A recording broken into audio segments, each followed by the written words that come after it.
How's it going out there, guys? Welcome to BallBusters, episode 95. We're going to be dealing with the fairy tale vacuum and some BallTARD bonus coverage. As usual, if you'd like to support this channel, there are PayPal and Patreon links in the info box below. We got some Discord action going on here. It looks like they've all gone quiet. During the intro, their levels were bouncing up or down. They were jabbering away in there. All right, what's up, Discord? The distinguished Nathan Oakley, are you there, sir?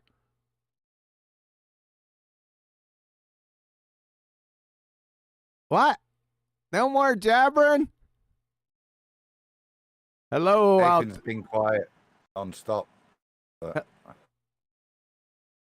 can be quiet non-stop. We going to play the quiet game? He's not here. He's not been here. I was trying to talk to him. It was me and Brian jibber-jabbering. Jibber-jabbering, okay. Okay. All right, what were you jibber-jabbering about? You don't want to know. Oh, no. Well, I'll tell you do. I'll summarise it. Conspiracy cats getting into the reviewing of medical practitioners' opinions on certain treatments that used to be enforced. Oh, boy. And interestingly, him and FE peer review kind of calling to get this guy reported to the medical board. We were just saying it's very interesting, isn't it, how there's this continuation of you disagree with my worldview and I'm going to try and get you out of a job. But they continue it, because that's what we were jibber-jabbering. It appears that the distinguished Nathan Oakley is having problems with his audio because he's been jumping out and jumping back in again. That's too bad. Maybe he can get that figured out in the next few minutes. Yeah, perhaps. Go ahead, Brian. Yeah, it was, that guy that Adam just spoke about, FE peer review. He made up that name as if it was going to be some kind of an attack, like a besmirchment of flat earthers, not understanding what peer review is. Like, not us, but he doesn't know what peer review. He thinks peer review has some kind of empiricism to it. Yeah, they all do, don't they, Brian? Ever since the beginning. Yeah. What an idiot! I never even heard of him. Is he on the circuit? He's around a few years, yeah. And every time I see his name, I just kind of smile to myself. It's like, wow, talk about someone who doesn't have a clue.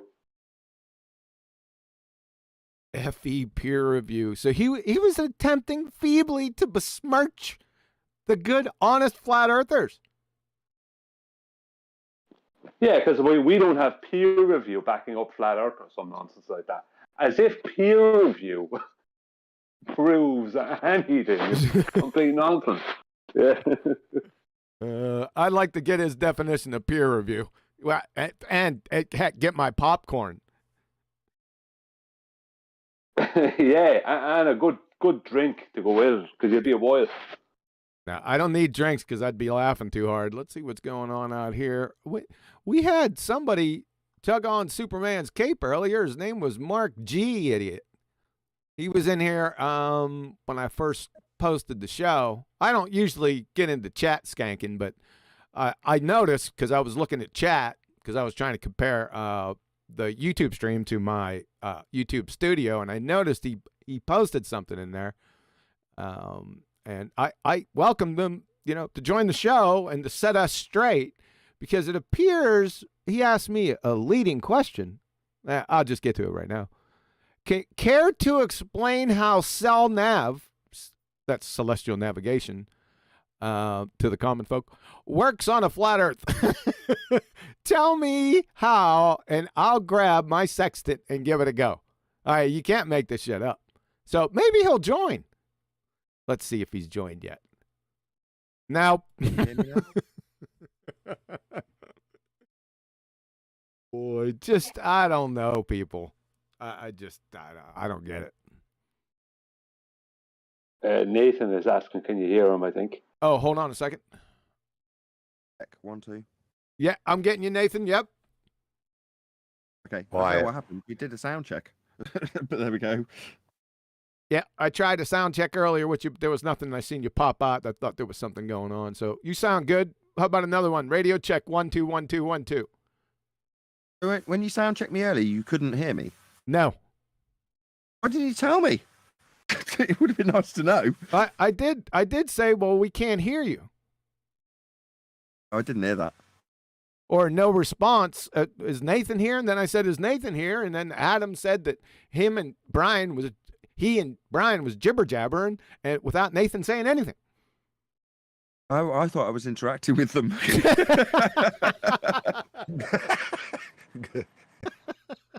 Oh, well, there you go there then.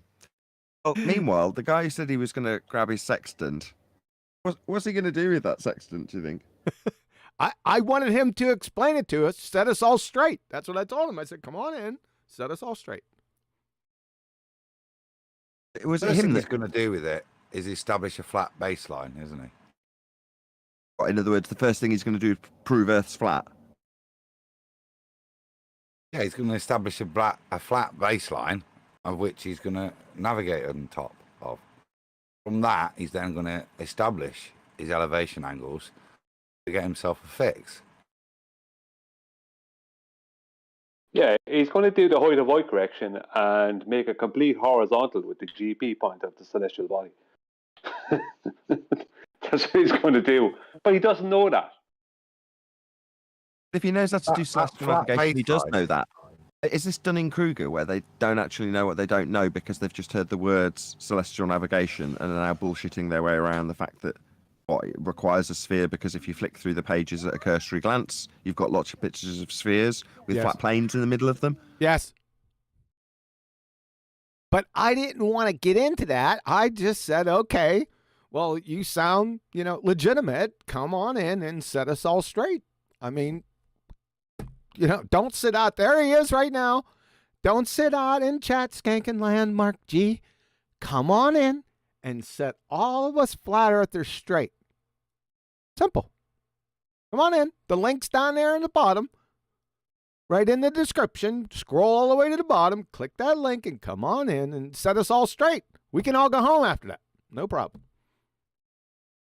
Unitalks Bearing in mind that the height of the double-speaking clowns have attempted over the years to come in and try and work their way around the necessity for a flat plane. And even with the best of intentions, and those intentions being to deceive people into believing that you can actually acquire an elevation angle measurement from a curved baseline, those people struggle their way around it for maybe 10 or 15 minutes to eventually concede or chuckle when they're having to concede that it's a flat plane but they don't want to, or things like that. That's how it goes. Because at some point, if you understand how celestial navigation works, you understand you require a flat plate. That's it. There's no other way to describe it. It's a great positive assertion. I gotta be honest, this is something. I'm about to step on your toes. We're about to get into something, Q, if I ask an open question. Just 1 second. I'd like to shout out some super chats. Yeah, go ahead, and then I'll ask my open question after. Okay. Unitox Femu, how cell nav works on a globe. Yeah, that would be quite interesting to see somebody do that, especially the first step. After the corrections, error corrections, index correction and all that stuff, the actual first step, like the purpose of what a sextant is used for, I'd like to see that on a globe. Unitox Femu again. QE, happy Christmas. Thank you. Birthday and New Year. I appreciate that, sir. Thank you. And Tony Wickham. Hey, sir, I haven't seen you here in a while. Shout out to BallTARD's 55th birthday anniversary. Tony Wickham, and happy New Year. All to you, all here. Well, thank you, sir. Appreciate that. Go ahead, Nathan. I was going to ask if there's any other positive assertions. Because up until 2021, I'm going to say, 2022 was the officially dubbed year of the sextant. But up until 2021, when we started disseminating this information, I didn't actually have any positive claims that I can think of to make. To say that you can't have gas pressure without a container isn't really a positive claim. It's the declaration of an antecedent consequent relationship as opposed to a positive claim. Now, depending on how you spin celestial navigation, you can just describe celestial navigation. And that also isn't a positive claim. It's just what it is. It's just celestial navigation. But from that, I can make a positive claim and choose to use it as my positive claim. If someone says, well, how do you prove the Earth is flat? I'd say I make the positive assertion that the Earth is flat because it's navigated that way. And the evidence, in other words, as evidenced by, is celestial navigation. It's the evidence for my positive assertion. My open question to anybody on the panel and anybody in the chat, if they want to pipe up in the chat, is did you have positive assertions specifically for flat Earth prior to the celestial navigation positive assertion? Positive assertions. Well, go. Yeah, it's better to go one at a time. So go ahead, Adam. You're not a panel member.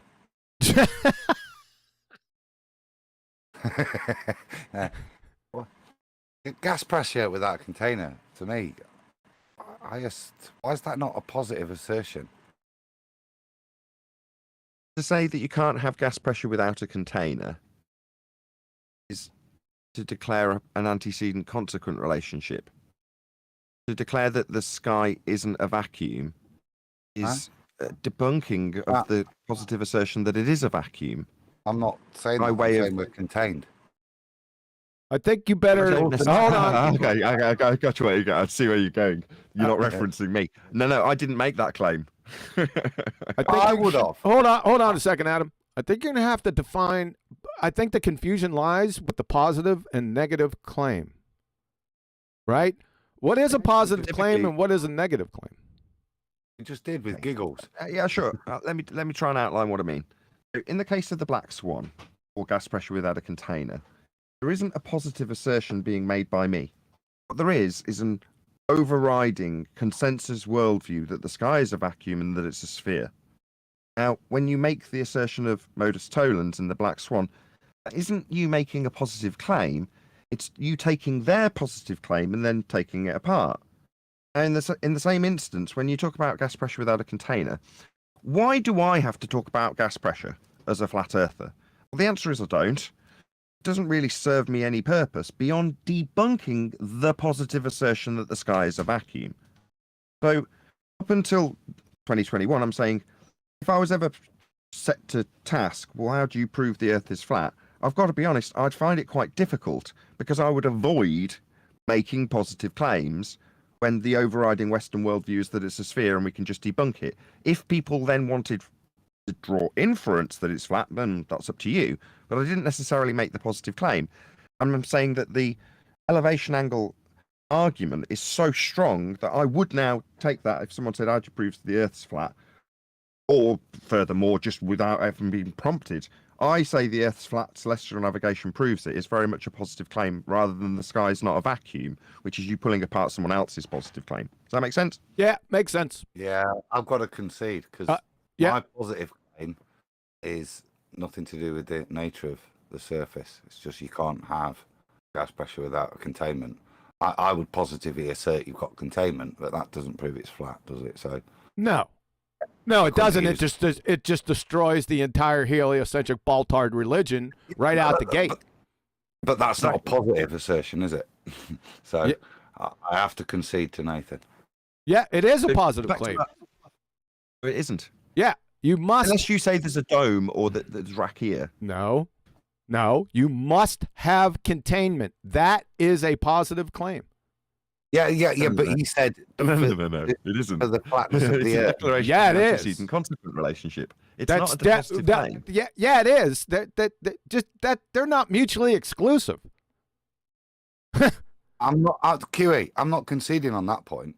I agree with you. I'm conceding on the point that it doesn't prove the Earth's flat. Oh, that's true. We're going off on two different would you not bring that up yet, Adam? I got you that. mean to be honest? I'm sorry. I got that. Well, it doesn't have anything. Well, let's just. I can draw a line under it by saying, okay, I concede to QE that by inference or otherwise, you are making a positive assertion that we are contained. Yes. And because that's beyond the standard assertion, it becomes a positive claim that you have to prove by way of the antecedent consequent relationship of gas pressure and containment to prove that we have, if you're making it as a positive claim, and I'd have to concede it is, the claim that we have containment. Yes. But okay, I'll concede. Fine. But that doesn't have anything to do, like Adam said, with flat Earth. I know that. I just wanted to rip the butthole out of the heliocentric BallTARD quickly, and I can do that with the second law of thermodynamics. Easy with gas pressure. Right? But as a flat earther, right, there's a positive claim that comes directly off the lips of your average Joe Normie if you declare that to them. I'm a flat earther. All right. Why? Right. That's the foremost question for any positive assertion that seems out of the ordinary. Why are you a flat earther? Or to put it another way, what do you have to prove that your assertion that the earth is flat is true? Answer, as of 2021, celestial navigation. Answer, prior to 2021, I can prove we don't have Earth curve. Yeah? Yeah, I see where you're going with this. Obviously. You might be getting into some trouble here because what we're going to do, we're going to go over flat Earth proofs. I didn't tell anyone this, or the panel members, that the next BallBusters are going to be all the proofs, the flat Earth proofs on my website. So we're starting off here with the gas pressure argument. So once we get there, bring that back up and we'll evaluate it. But I agree with you. I agree that the positive claim concerning the elevation angle it's killer. That is a definite positive claim, and it takes very little effort to show anyone that comes up against it that they're retarded. Yes. The thing I'd say, Nathan, with regards to celestial navigation is, and we've had homework, haven't we, Brian, this week? It's the gift that keeps on giving, and respect to 10th. He's now playing catch-up school with those guys. But there's more to come, is what I'd say. The fundamentals that we've talked about in terms of defining a level and the nuances of that with regards to artificial horizons and the likes. And as we've talked about sundials and stuff and moon dials, there's more that's being yielded from this, and there's more to come, which all sits within the proof brackets that what fundamentally celestial navigation demonstrates is that the angle we're taking off is flat, but what we're going to do with the angle is on a flat surface that we've created. It's just the continuance of demonstration of that.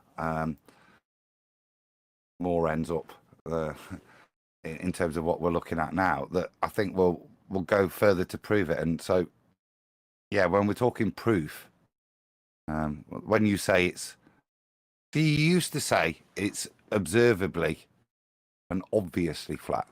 And I know, and now we've added navigatably. And that, I think, is the crucial thing, the detail we're adding there, where we can make a positive assertion on it. And I'm happy to do so. Well, that's not to say that gas pressure sat number one for a long time for a good reason. But yeah. Are you done? I think so. Super chats again before we get into this.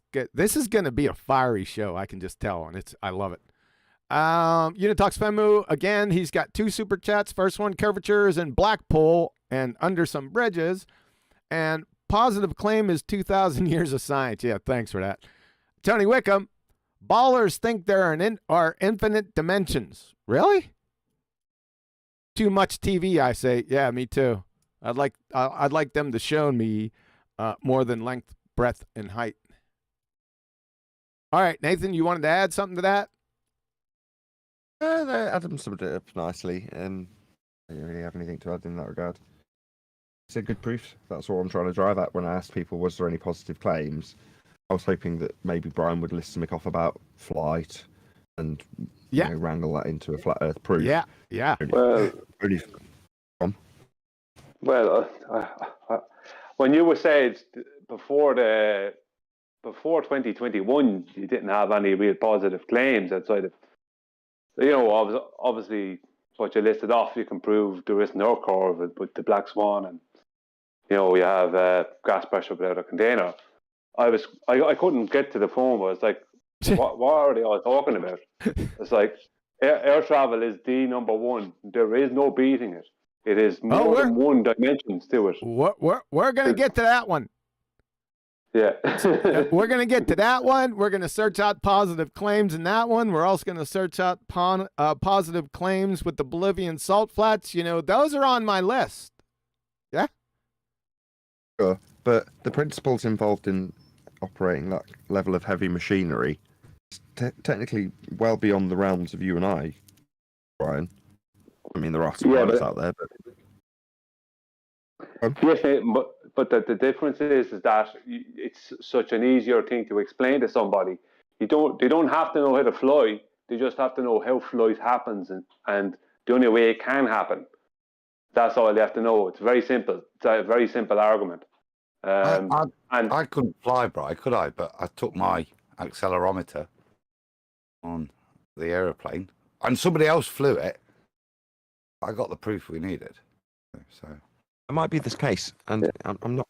You two are very, very intelligent people, and I'm not going to suggest in any way that 10th man isn't when I say this next statement. But no, why not? Why not? I'll play him down just for the sake of my example. 10th man's a farmer, and with a bit of intrigue, he's gone out and bought himself a sextant, got himself an almanac, got himself a decent watch, right? Got himself a map, and now he can navigate. Why? Well, because he spent about, admittedly, a year studying it, but in regards to how it relates to our topic specifically. But based on what my sister's told me, a couple of months, and you can navigate. You could pass a test and go out to sea, right? This is something that isn't exactly costly, but it's very much a skill. For the very low price of an angle measuring device and a book, presuming that you've got a watch and a map already, literally what else do you need other than a clear night and being able to see the horizon? Or, alternatively, using one of the other methods you'll learn along that couple of months of research on how to establish horizontal without the horizon. And there's many different ways of doing that, right? 10th man's taken us all through them with molasses and various other means of doing levels, right?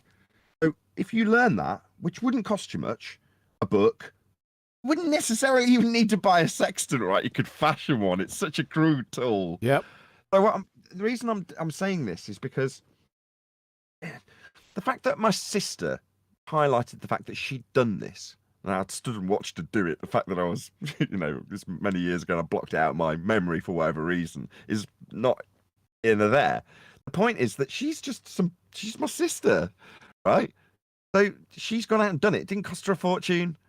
Right, and she could just say, yeah, you're absolutely right. Yeah, navigate flat. Yeah, that's how you measure the angles. Yeah. Right.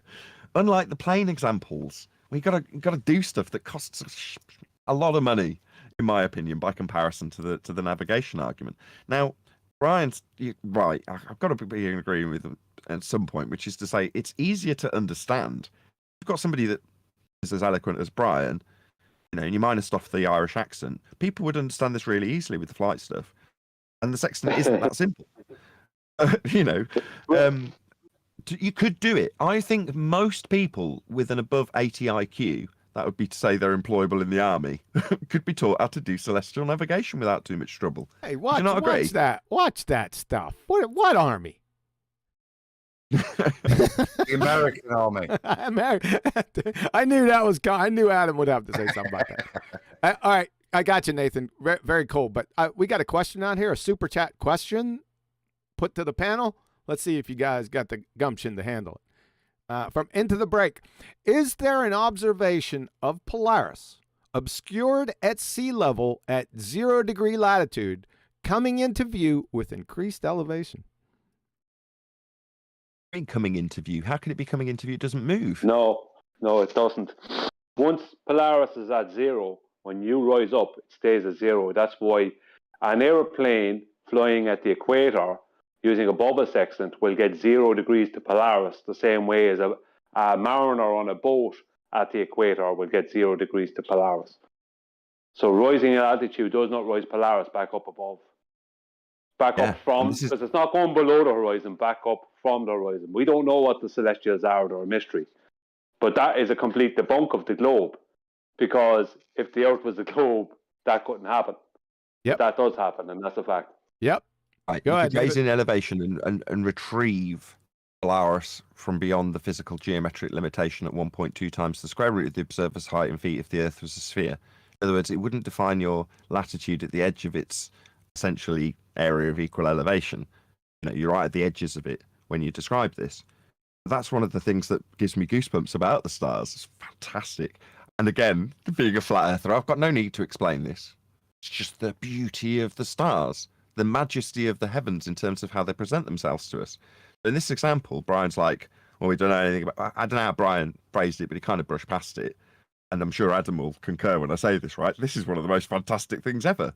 When you raise in height, you've got it, let's say you've got it right on the horizon.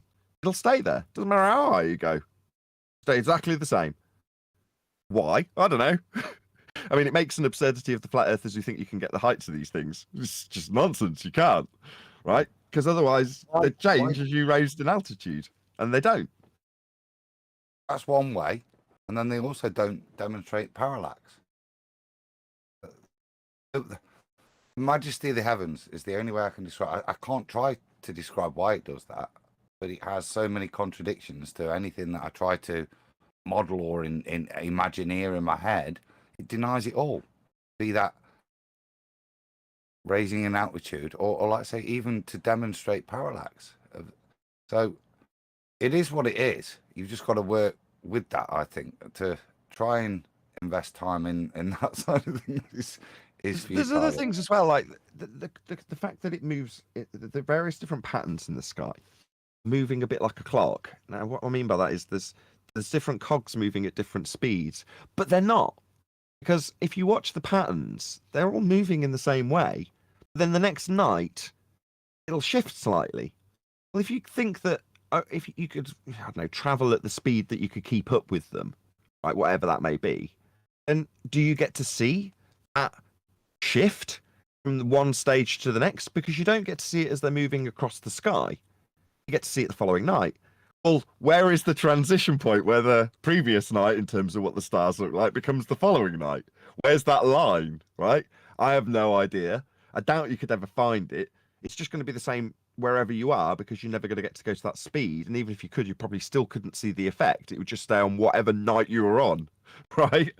But they alter themselves in the next cycle, and it's like a binary transition. It goes from a 1 to a 0. There's no analog in between that you can observe. So again, there's lots of different things about the stars that are just majestic and wonderful, and not knowing how to describe them makes me very happy. I don't know why. It just makes me feel like a kid, I guess. Can I throw another little slant in on that statement that he made? Yeah. So into the break, he said, is there an observation of Polaris obscured at sea level at 0 degree latitude? You know that Polaris has been seen as far as 13 degrees south latitude. I'm just saying there has been reports.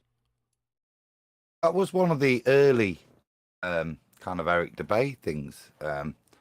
You look at it, and this is way pre-Black Swan, but because of the number of degrees, it's got a magnitude to it that makes you think about Earth curve, or more in this, but obstruction. That made it difficult. Although it was only 2 or 3, but the simple fact that you could do that and try and do that with altitude, because I think it's on some Canary Islands, some Atlantic islands, isn't it? Where it's observable. Again, doesn't deserve the title Black Swan, but it's kind of fundamentally what was in your head when you have that objection. Black Swan, my ass. No, I said it didn't deserve the title. Because they've told you on a map where if you accept their mapping in terms of its layout for the land masses themselves, in terms of what you get if you measure an angle to Polaris, and then how that corresponds to their maps, of which there are lots, let's be honest, then based on all of those stipulations, you're seeing Polaris beyond what the line of itself. It's been developed from that minimum angle, right? Yeah, that was the point I wanted to put to Brian. How can you observe anything from 1 point or 2 degrees south latitude if the way you define that is nonsensical statement? Yeah, annoying me. It's making me twitch. to be beyond the latitude of something that's by its very nature given you that concept to describe it as the latitude, and then say, well, it's beyond that. What, beyond how you've derived its own measurement from it? It's making me twitch in paradox. I can't go. Well, Back then, though, I didn't know. Let me just throw something in there. You do it, Brian. Sorry, Adam. I'll go after you. Go on. It's addressed to you, Brian. I stepped all over you. It's you that should be talking, not me. It's only mitigation. It was a long point. But back then, and this is why I alluded to it, there was something was wrong. Yeah? It wasn't fitting the geometry in my head. Yeah? What I didn't know, and what I've learned through celestial navigation, is why it's so wrong. As what's getting your goat, Nathan, is that it's a complete bastardization of the definition. Brian, would you explain what I just said? Well, I can't. I can only explain what I'm going to say, right? When you see Polaris, if you're at the equator, Polaris will be at 0 degrees, which means the Polaris will be at your horizon, right? Now, if you've traveled further than the equator, you might still see Polaris, right?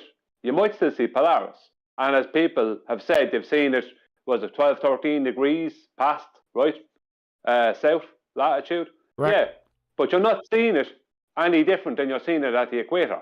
So when you're at the equator, the Polaris is on your horizon.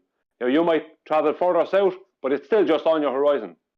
So it's not like when you're at the equator, the Polaris is up a bit, and then you travel south, and then it reaches your horizon. It reaches your horizon at the equator, and then you travel further south, and it's still at your horizon.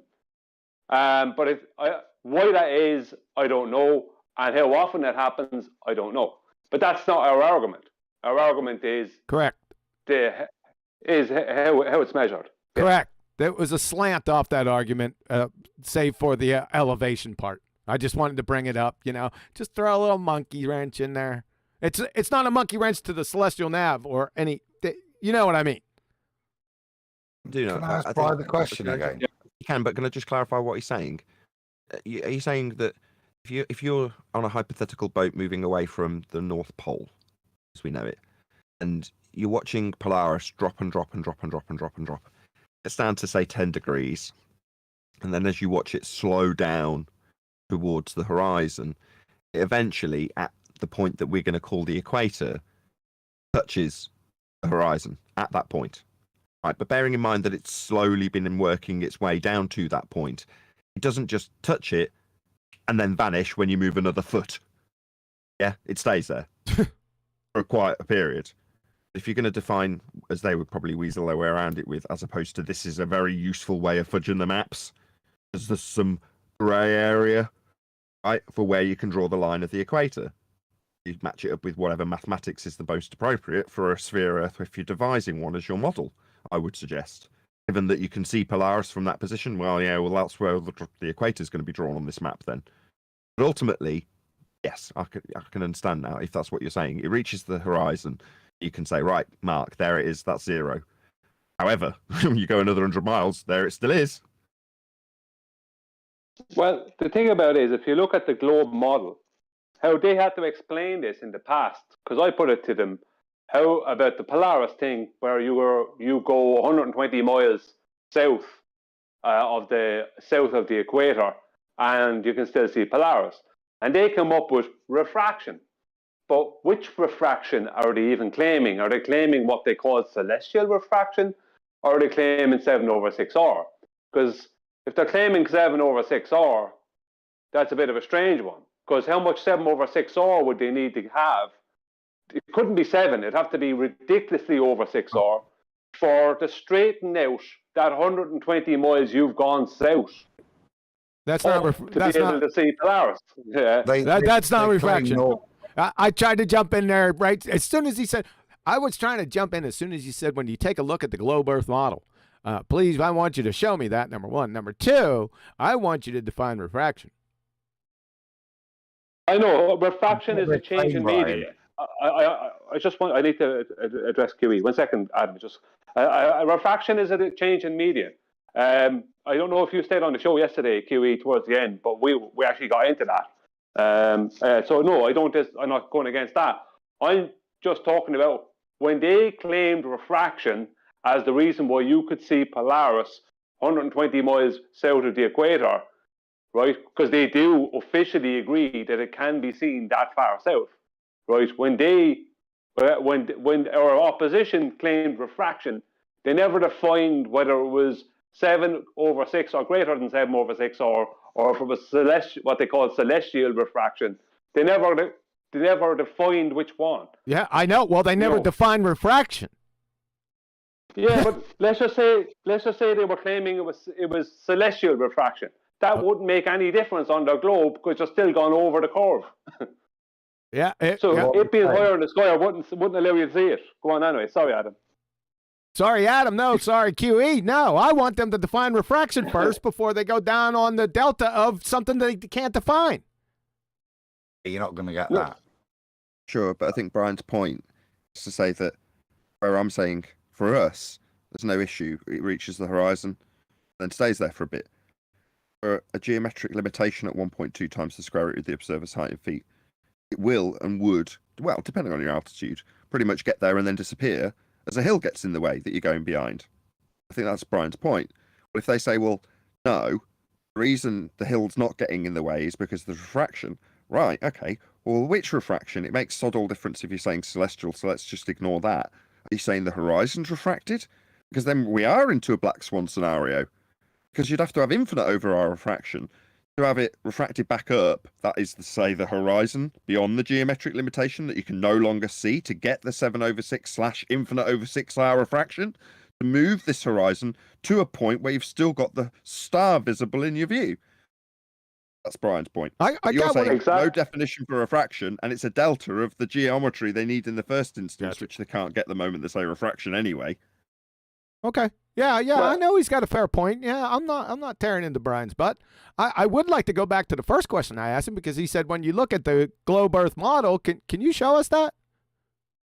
No, I can't show you that. I can only show you a metabunk. I can show you an orthographic circle. That's all I can show you. That's not a globe Earth model. No. I'll take it. No, I'll take it. They're saying that's where Earth curve resides. We're talking about the star in relation to Earth curve. So for me, what's the model you're going to rely upon? For me, it depends on what they claim. If they say celestial navigation, Brian's right. It makes sod all difference, right, Brian? So they're not going to do that. Yeah. So they're going to appeal to terrestrial refraction, which means they're appealing to the globe Earth model in the form of the begging the question proof of nothing perspective hijacking globe Earth model. Well, no, they have to actually go with celestial refraction, because, like, either one, let's just say they go with celestial refraction. That person's 120 nautical miles, right, gone past the equator on their globe, which means they've gone 120 miles down underneath the equator, right? So if they go with celestial refraction, it would make no difference, because all that would do was rise it up for somebody in the north. They still won't be able to see it over that 120 nautical mile hump. No. You're still. Hold on a second. You're still invoking refraction. I don't care what word you put in front of it, even though you're making their claim for them. I understand that. I got you. I know that's what they say. What I'm saying, it's bunk right there. Stop. Define refraction. Not you, them. I understand. No, I'm not disagreeing with that. I'm in a total agreement with that. Okay. The point I'm making is no matter which one they go for, it's a black swan. Because even if they go for celestial refraction without defining refraction, it won't make any difference if they're 120 nautical miles around the curve past the equator on their globe. And if they say it's greater than 7/6 how much, like Adam might do the calculations, how much straightening out would they have to do of their globe for somebody that's 120 nautical miles past their equator gone south to be able to come up to being a horizontal enough to be able to see Polaris? No calculation needed. No. It's a black swan situation. It's not a black swan for reasons I can't be bothered to detail again, but I did just go through it. But it's a black swan situation, just to be pedantic. Yes. And therefore, the moment they say refraction, they still need a tangent in their bastardization of angles that have got from a flat plane with an equatorial plane at the center of a globe Earth, with you looking through the rock out at the celestial sphere. All of those still require the tangency, don't they? Still embedded in the maths, as Ruben's recently found out. How's that geometric horizon working out for you, buddy? The moment they bend that line, it's the same as the end of the argument in the Black Swan. Yes. Whoa. You don't have a tangent anymore. That's the end of the argument. So there's no maths to be done. I got into this wrangle-dangle right early on with the Black Swan and 10th Man, because he wanted to do the same damn thing, and it used to really annoy me. Well, no. If they say it's refraction, let's calculate why. If they say it's refraction, that's the end of the argument. Exactly. No tangent. Exactly. Let me hold on, guys. Hold on a second, Adam. Relax, Adam. Tony Wickham, Super Chat. And how would the Earth push through a vacuum at 1.2 million miles per hour and still remain atmo? Well, we're going to get to that. So we're going to get to a slant of that, but gotcha. Thanks, Tony. Go ahead, Adam. I'll probably start with their apologetics. I agree with what he's saying. You can destroy the argument like that. But sometimes if you just stop there, you can miss some other things, which I probably won't bore you with. But let me just give you their apologetics. Although Polaris is also known as the North Star, it doesn't lie precisely above the North Pole. I thought it's slightly off from the grid. If it did, Polaris would have a declination of exactly 90. Instead, our navigational beacon currently has a declination of 89.34. The difference of 0.066 would be Polaris's peak altitude if viewed from the equator, and the latitude south of the equator from which the star would scrape the horizon. If the Earth had no atmosphere, but our blanket of air refracts starlight, causing an object near the horizon to appear higher than it really is. Under typical conditions, this adds 0.57 degrees to an object's altitude. Remember that number. So Polaris would barely show at 1.23 degrees south latitude. Now, I just want to come back to that number, 0.57. 1 degree would be 60 nautical miles, Brian. How much further than 60 nautical miles have you got? Say that again. 0.57 would be what, Adam? Sorry. So their apologetics for our blanket of air refracts starlight. Their mathematical apologetics is 0.57 of a degree. It's about 33 nautical miles, doesn't it? Exactly. Very suspicious. Yeah, but it's worse than that, because Polaris comes in their model as parallel light. So there is no refracting of the light of Polaris in the way they are talking about. He's missed what you've laid down, Adam. I'm going to go over it again. No, I didn't pick up what you just dropped, Nathan, but is that mathematics? It is right, isn't it? That's so naughty. That's so... Brian, Mr. Numbers. 0.57 degrees equates to 33 nautical miles as the magic number. Yeah, I know. Understood what you meant by that. That like I didn't. I was saying the numbers. It was Nathan that picked it up there. That's naughty, isn't it? But they can't claim what is called celestial refraction, because there isn't any. All the light from Polaris has to come in parallel to their globe Earth. So they have to straighten out. They have to, because you have to straighten out their globe to be able to see Polaris. Yeah, but if 3 people, Brian, died on a beach because of a mass killer, how many people actually died? Right? So how many degrees do you actually have to adjust for atmospheric conditions of our blanket of air around the ball? The same number of people that died on the beach. That's the issue I'd take with it. Blanket of air. The atmo, what now? Those would be the things that I would attack. So if they try and define it, you're saying, right, I'll play devil's advocate, offer up an explanation. And in the explanation, you've got air arbitrarily in the sphere shape without filling a gasless area. And it's described as a blanket? Well, air doesn't behave like a blanket. And then that blanket's wrapped around after you've bent the tangent that's being used in these maths for navigation and destroyed the claim that you can transpose it onto a sphere with a equatorial plane at the centre of it. When you're bending that tangent, you can ask how much more that adds on to the maths.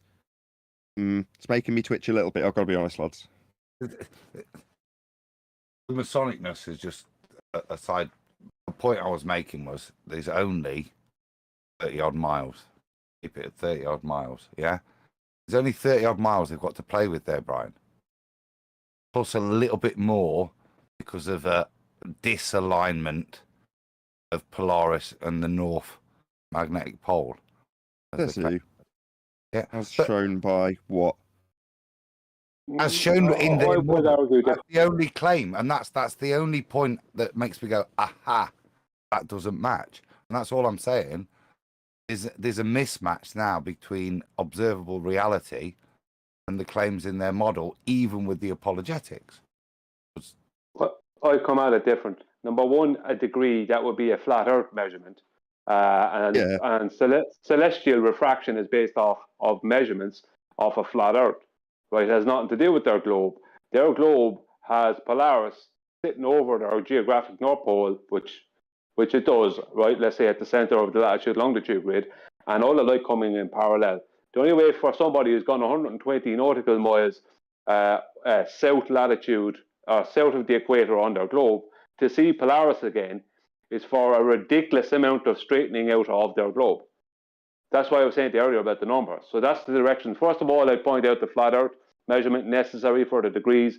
Then I'd say, now, how much over 6 hour do you need to straighten out your globe to be able to see how big does your globe need to be for me to be 120 nautical miles south of your equator and then be able to see Polaris again? Also means, is your equator a circle? Exactly. I don't know that either. No, this is what I'm saying. When you look at the numbers, it tells you things. This isn't a constant everywhere.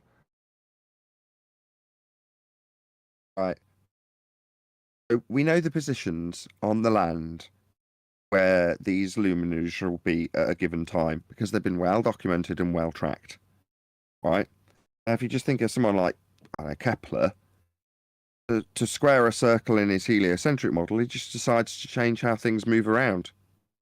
All right, well, it'll be elliptical instead of circular. Right? Well, that, in my view, is very telling. If you can just change how it's described because it suits your maths, wouldn't you want to know how it actually moves? That means you've got to know how the land lays. Accurately know, it's got to be drawn out on an accurate map. To then look up and go, this is where it's above, based on distances between land masses. We don't have that, do we? None of us are cartographers. Are we ever going to achieve this? No, we can flip back and forth between flat Earth elevation angle measurement acquisitions to Polaris to give you this imaginary line called the equator. It's then transposed back onto a globe, claimed to be by Haversine, to then be projected out onto cylinders and then rolled out on maps, for us to be able to draw circles on them when we take the elevation angle measurements that this all began with. But you've got so much distortion in the landmasses at that point. You tell me which map matches what's above us. Now, the closest I thought, and it's a reasonable starting point, was the azimuthal equidistant projection. You were there when we tried to match up the luminaries with where they were above. They did not match. That's the bottom line. So where do I go from here? Give me a better map than the azimuthal equidistant projection or Gleason's. Give me a better map. Anyone got one? Anybody? Anybody at all? Sorry, should I have been chanting that for the last 7 years since 2015, or is it nearly 8 years now? Bloody hell, 2014, yeah. Does it matter? Am I going to get one? No. So how do I know where they're above? I'm never gonna, am I? Well, what I would say is the all-round best map that we know of as far as a world map goes, the most usable one is actually the Gleason's map or AA map. It's the most usable map there's no other map you can use as for if you're talking about a world map that you can actually use in any way more than you can with them. So isn't that a bit funny? As long as you don't want it to describe the shapes of the land masses, and you're going to use it to longitude, latitude, and sun position, it's exceptionally accurate, the information you yield from it, not the shape of the land masses or their relative position. Until you look up and watch, let's say, okay, so you match the position of the moon to your zenith, and you get your stopwatch out and you wait, and then it appears. You go, wow, check that out, man. How good is this map? It's absolutely bang on. Right on time, too, according to this almanac. Then you watch the moon move away from your position, and you reference it on the map. Does it move the way it looks like it's moving along the map? Yep. Yes. It all looks right. So? You think it looks like it's moving in a straight line? It's relative positions, because it's not a map. It's relative positions, because it's a graph. Relative positions yield the correct results. It's not what I asked. Reality. I'm not asking if the relative positions graph well on the map. Does it represent how it looks? No, that's what I said. No, definitely not. No. You want to use it for longitudes, latitudes, sun position, and angles. You can use that picture as a graph to give you that information. Don't think it shows you the shape of the land masses or their relative positions. It doesn't. As I said earlier, they're all circles. I don't for 1 minute think the path of the sun is a circle. How do you know that? As we just discussed. I don't know. Well, you don't know that. No. So just let me thrash this out with Adam. So if you don't know that, that would be a fundamental starting point, wouldn't it? Yes, exactly.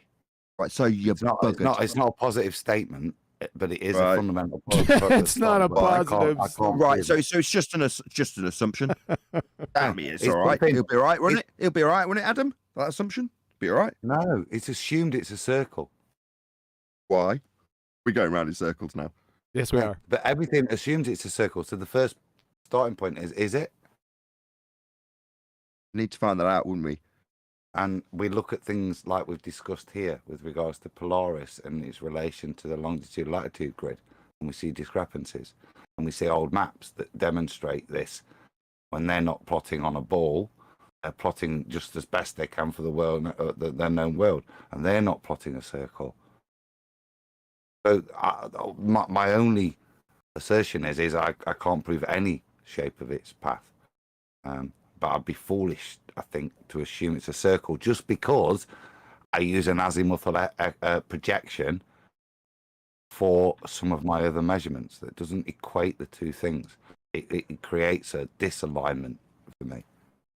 I agree. Say, just before we round out this, Adam, that given the history and the motivation behind the people who've disseminated the information about the nature of reality, when you compare the ground to the stars, it seems like, I'm not going to say a comedy of errors, a cluster screw of nonsense with people making incorrect assumptions that they base their deductions on and then maths it until it makes as much sense as they can make it make. And from there to where we are now is the history of the understanding of the sky-ground relationship. And somewhere along the lines, have managed to plot it out in a way that conforms with the church's desire and the high priest's desire for it to be whatever the world is dictated to them to be at that point. In other words, everyone's worked within the confines that they're told to work with, that the consensus will accept. And this is where we end up. That's not to say that there's been a grand deception where they actually have done this. Now, for whatever reason, if it is nefarious that they've kept the actual plotting of the ground in an accurate way away from us, since it's not quite working with a sphere, maybe it's less nefarious, and therefore all it actually requires is someone to either work as a cartographer back engineering the angles to the actual stars versus where we think the maps have said the land is, and then you'd end up with an accurate map. It would take some work and money, but I don't actually think this has ever been done. I would have to go. I'd have to go with the Gleason's map, but with longitudinal and maybe latitudinal, but definitely longitudinal reassignment for everywhere south of the equator. Because that's the problem. What they did is the latitude and longitude grid is based off of a flat Earth. That's what they back engineered the globe into. Flat Earth elevation angles to Polaris gave us the latitude and longitude grid. What they did is they took that grid, they took two corresponding longitude lines, and they made a circle out of them, which happens to be an exact 21,600 nautical mile circle. Then they back calculated a radius from that in nautical miles. Then they converted it to statute miles, right? There's their globe. Whereas what they did then is they placed all the land masses onto it and shrunk the oceans south of the equator. So the only way to get any kind of an accurate map again is to reassign all the longitudinal positions south of the equator.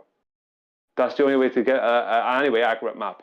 Because what you're doing then is you're adding back in, you're shrinking, let's say somewhere like Australia, as I made in my video, you're making Australia its actual size, as opposed to this stretched out size we see on the Gleason's map.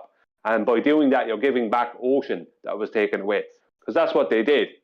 They mutated it. They hijacked the latitude and longitude grid. They mutated the oceans. Then they flattened it all back out and mutated the land masses and said, see, you don't have a map. That's all they did.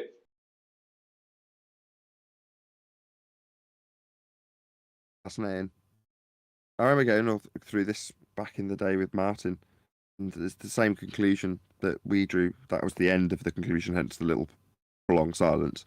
And you can evidence it in terms of ships that are taking considerably longer when they're going south of the equator. You know, the estimated distance is always way, way short in terms of how long they think it's going to take to traverse those distances. And in some instances, it's the opposite up in the north, though. Well, certainly Martin had various different people with various different examples of taking those journeys and then arriving at port a day and a half or 2 days early. So maybe there's some more distortions that we don't know about. But the maps are distorted. That's why there's bloody loads of them, right? Well, yeah, I can't remember the... Come on, Adam, I'll say it. I don't want to say... We've got homework and we've been sworn to... Yes, they're all plotted, but they're all based on alignment of the sun and the stars. And we have an lemma, and we recognise that there is an equation of time. Okay, it's the heliocentric model uses for explanations, but I think there's a lot of work in there that should, with regards to celestial navigation, explain some things. And all of the bits we've looked at just demonstrate a flat plane further and further as we understand it. So there's stuff to come, but it all furthers towards the demonstration of a flat plane, how these things work. The trouble is in your mind. Everything we've been programmed with is a ball, and how these variances in the sky. Brian, just explain. You know, there isn't a 24-hour day. You know, and that in their world is because the Earth's orbiting. Yeah, I'll explain it in their world. Because the Earth's orbiting on an elliptical path around, we have the vernal and equinoxes, and at these points the sun is in certain positions. But these aren't circular orbits either, and these are elliptical, and they're there to explain the position of the sun in regards to why we get an analemma, that figure 8 in the sky. If you take a photo at midday every single day, the sun's not in the same place, is it? If the Earth was rotating, it would be in the same place, wouldn't it, every 24 hours? They have to have an explanation for that. These don't include circles either. Oh yeah, that's kind of. Well, what they did, let's just say with sidereal and solar, is the globe rotates at the rate of sidereal, which is the rotation of the stars. And in 365 days, which is a year, the globe has to rotate 366 times. Why does it have to do that? Because the stars are rotating at a slightly different rate than the sun is rotating around us. So that's why every time in the end of September, start of October, the sun is astrologically in Libra, because the constellations have reset themselves, but they can't have a cycle. So they have to have what is an apparent cycle. And what they did is they messed around with the maths. What they try and claim is that there's a year is a little bit more than 365 days. Now, this is complete and utter nonsense, because a 24-hour day is based on from solar noon to solar noon. And we have 60 seconds, 60 minutes, and 24 hours exactly, and that is what a full day is from solar noon to solar noon, right? One day to the next, right? That there's 365 of them in a year, but they have to claim that there's a little bit more. And how they try and wrangle that in comes to the sidereal. What they say is that a sidereal day is 4 minutes, 4.09 or 4.1 minutes shorter than a solar day, because their globe needs to rotate a little bit more each day to reach the sun. Let's just say get back to where the sun is, right? Because they have to follow the constellations with the rotation of their globe. But it's completely not a nonsense, because, and I have the maths here in front of me, right? So they claim it's a 4.09 or 4.1, right, difference, let's say subtracted from 24 hours, is their sidereal day, right? But 60 by 24 is 1440, right? By 365 is 525,600. That means that's 525,600 minutes exactly in a 365-day year. If we divide this by 366, which would be when we're taking into constellations, then it's going to work out as where is the answer here? Yeah, it's going to work out that there's a 3.9344 and change, right, difference between a sidereal and a solar day, not a 4.1 or a 4.09. So they add that little extra bit in to give that little issue at the end of every year mathematically, because they can't have cycles. They can't have it. So if you do it correctly, with exactly what a day, like, how can you have more than 365 days in a year, in a solar year, when a day is defined by the sun? We define that 24 hours, that 60 minutes, seconds, 60 minutes of 24 hours by the sun. So you can't have more. Yeah, come on. It's just pure coincidence that Dr. John Dee sent me a book on exactly this that you're talking about right now. And the book's called The Sun in the Church, and is by J.L. Heilborn. And it's all about the church pumping an absolute crap ton of money into this very problem. When you take what Brian's just explained and slap on the top the calendar itself, it presents a 3-layer problem for the church when they try and define when Easter is, right? Go on, mate. Sorry. No, you go ahead. You got me. Close my door. You got me excited. This is during the part of the Gregorian calendar introduction and the Julian.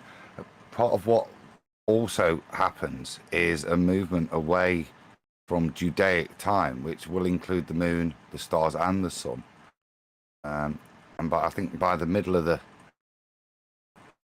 first 1,000 years AD, you've got the Christians fully moved to a solely solar, which is quite interesting for the Catholics, solely timescale, and that's what relates to Easter, because obviously Easter is set with regards to the Jewish calendar, and that moved. And it was fundamental for the Catholic Church to establish a fixed date. And you can only do that in the way that Brian's kind of outlined, and in the shuffling of days. Leap year, simplest way, but it's much more complicated than that. But yeah. But the whole that's story, the early adoption to heliocentrism, if you see what I mean. Sure. But the whole backstory that we all know, this is why I think he sent me the book. We all have the vague idea of where these characters sit in the timeline. The reason that they're all in the timeline and developing elliptical orbits and Kepler's third law even existing is because the church are trying to figure out when the hell Easter is. That's why all the money got pumped in and all these people did it, right? Because they want to know, well, when do we have this? When is this time? Because that's what we're really talking about, isn't it? We're talking about time. Now, time, when we're in debate or on Flat Earth debate, and obviously here on Ballbusters, is often defined in various different ways, right? And what this boils down to when you look up at the sky and see how those motions are taking place, Brian's detailing how we use our crude notions and concepts and conventions to detail those movements. Now, those movements are what they are, but when you give them numbers and base systems and try and mathematically construct them in a way that can be divided nicely and various other conventions that we like to adhere to, suddenly you find that the majesty of the heavens isn't going to play ball with our crude numbering structures, and suddenly that causes problems for things that we want to have our regimented time frames set against. And the heavens say no, which is amusing. Let me. The Bible says. Hold on, Adam. Heavens. Hold on, Adam. Tony Wickham, super chat. I call her Blenda because he, she, them. They gets it all mixed up. Laughing out loud. Thank you. Go ahead, Adam. Sorry to interrupt. The Bible says that the heavens, moon, are there for times and seasons. If you look at Judaic, of the equivalent of Easter is Passover, isn't it? I had to quickly look it up, but it says the festival of Passover is held on the 15th day of the Hebrew month of Nisan, a lunar month. This is a separate calendar determined by the moon's phases. Okay, so it will move throughout the solar year. The way in which it's determined is by the phases of the moon. Now, what happens with Christianity is they want to fix it for a Romanic single day within the solar year, which it isn't applicable to. I'm not talking about Easter here. Objection, Your Honor. Point of order, Your Honor. Hold on, Adam. Let's just hear the objection. Point of order, Your Honor. He said Christian. No, Catholicism. Okay. Roman Catholic Church. Fine. Okay, yeah. All right. Just want to do a quick call to action. Right, we're actually talking about flat Earth for a change on Ballbusters, which is uncharacteristic. Shut up! Nature of the show. I want to get people to share. We're talking about flat Earth. I want people to share the show. It's a nice turn of events. That's why there's so few people on the panel, because we're actually talking flat Earth for a change. Thanks. Go on, Adam. Thanks. Yeah, go on, Adam. Would somebody take that knife out my back? Honey! Go on. Christian apologetics aside for any grammatical errors, I hope the point is understood that it's the part of Catholicism to incorporate into this solar thing that takes away the biblical teaching of what the skies are there for, what the luminaries are there for. And look how primitive we are. We used to operate with 3 systems, and we used to understand it because it could tell us time. We've looked at the lunatics, how they could tell the time from the moon. All these things we've lost, frankly. And the more I read, the more I learn of what we've lost. Yeah. But this is incumbent upon the introduction from the Jesuit forces of this whole heliocentric notion. And the first stage of this is to fix us away from a time based in the heavens and to a wholly clock-based system which we base on the sun, which we see all the nuances of, which are hidden from the masses because the nuances hide the truth, even a simple sundial. Just for the audience's benefit, just to structure these all in a way that you can understand, with Gregorian, lunar, and solar, all layered on top of each other to give you Easter. So to go through the motions of heliocentrism and all the history of the nonsense that we disseminate in terms of debunking it on a daily basis, right? What's it all for? What's it giving you? Well, it gives you your Easter. What's Easter? Okay. Well, it falls after, in the Gregorian calendar, that would be the first Sunday after full moon. And that first full moon has to come after the vernal equinox.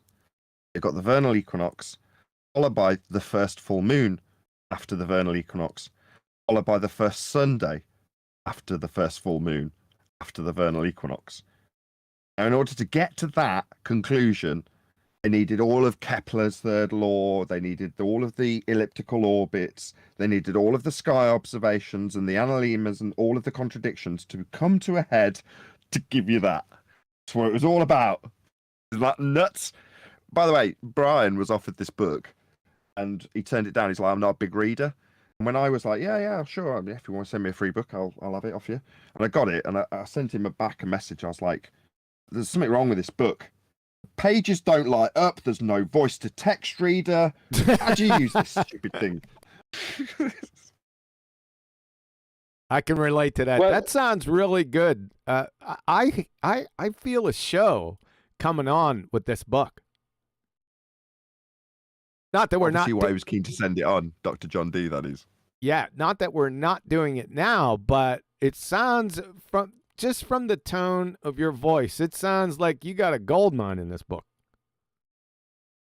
It's not that it's a gold mine. Yeah. It ties up a load of loose ends that I already knew. So as I'm reading it, I'm like, this would be a really heavy book to read if I didn't already knew all of the characters involved. So every time I'm like, oh, Kepler. Oh, right. Oh, yeah. Copernicus. Oh, right. Yeah. So I know who these people are. So I can plow my way through this very heavy text. And as I'm reading it, I'm like, oh, okay. So what this is telling me is the whys. Why did this happen? It's the why. That's why he sent it me. Sure. Right. Sure.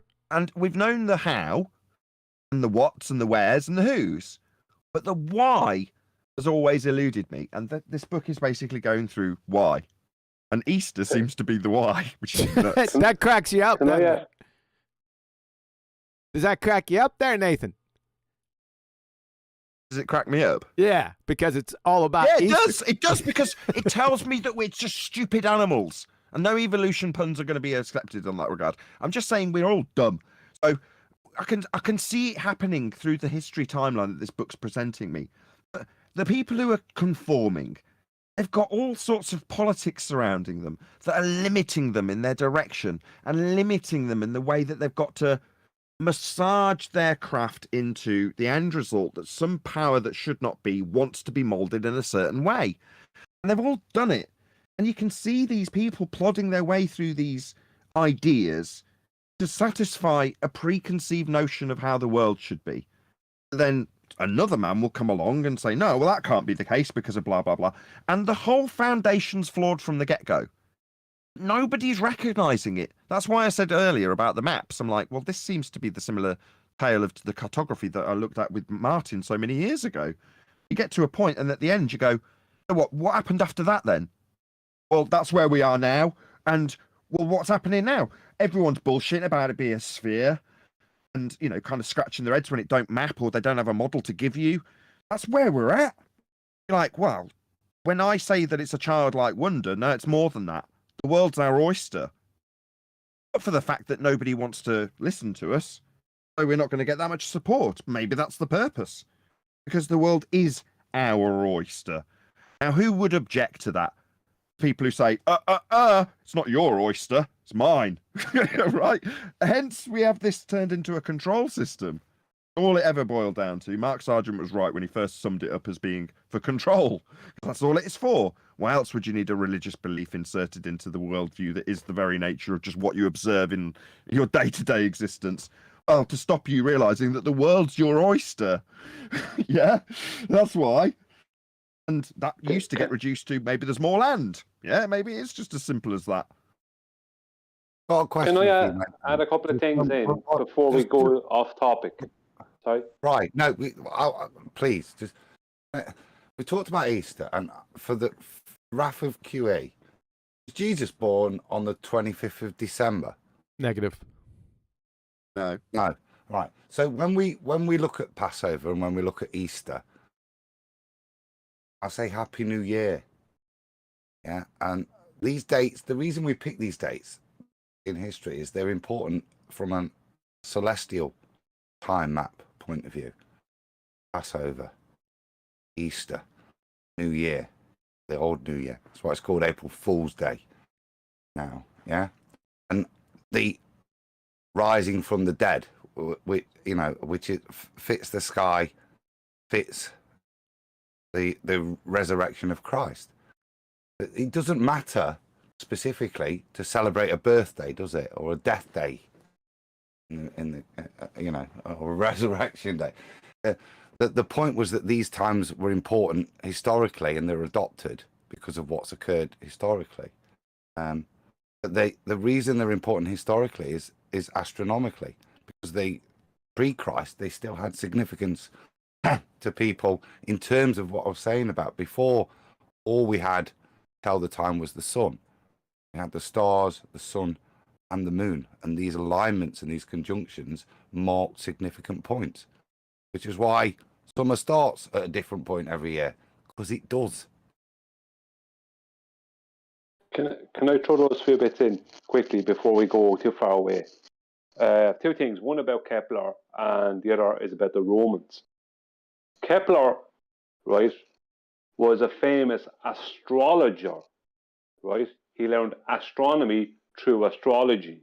So was Tycho Brahe and Galileo Galilei. They're all famous astrologers, all these people. Kepler already had all the observations and all the path of the sun because it was all already laid out through astrology. Okay. Now, any observations he made personally were flat Earth observations because he had to use angles, right? Now, he didn't observe any globe Earth going in an offset elliptical orbit of some massive sun. He didn't observe any of those things. So that's all only made up nonsense by Kepler, right? Going along with the Copernican model, right?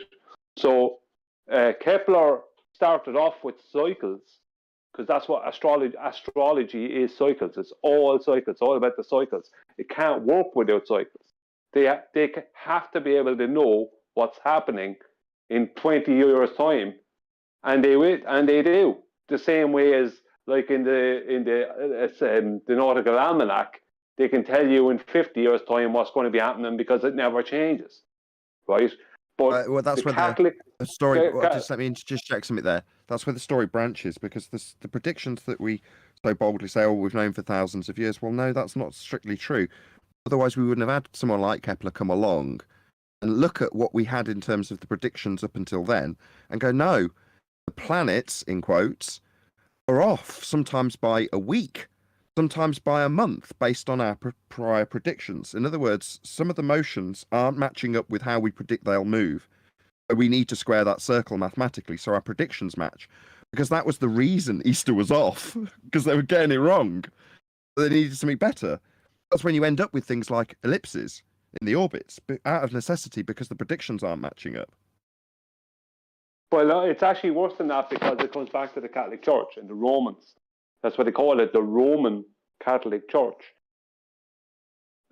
Julius Caesar and Augustus Caesar both changed the calendar around. Now, we have to have a solar calendar. We need that because if we try and work off of a lunar calendar, then summer will be happening at all kind of mad times and autumn will be happening at mad times in a few years' time down the road. But what they did is they took July, right, is named after Julius Caesar, and August is named after Augustus Caesar. So December 31st, and I said this to you a couple of months ago, December 31st is actually Halloween, right? December 31st is New Year's Eve. Halloween was the Celtic New Year. So there is one thing that they already screwed with. So December 31st, what everyone thinks is, hey, the new year, right? Because the next day is the 1st of January, right? No, the 1st of January is really the 1st of November. December 31st is really, or October 31st is really December 31st. Because December is 10. October is the 10th month in the solar calendar. It's the 10th month, right? So December 31st is actually October 31st is actually December 31st. And the 1st of January is actually the 1st of November. So what they did is what they have to do, if you look at the maths, they have to take away, mutate things and take away cycles and anything that could be even coherently be workable. They have to confuse and conflate everything. And that's what they've done. And that's why we're 8 years now, 9 years for Betty into this.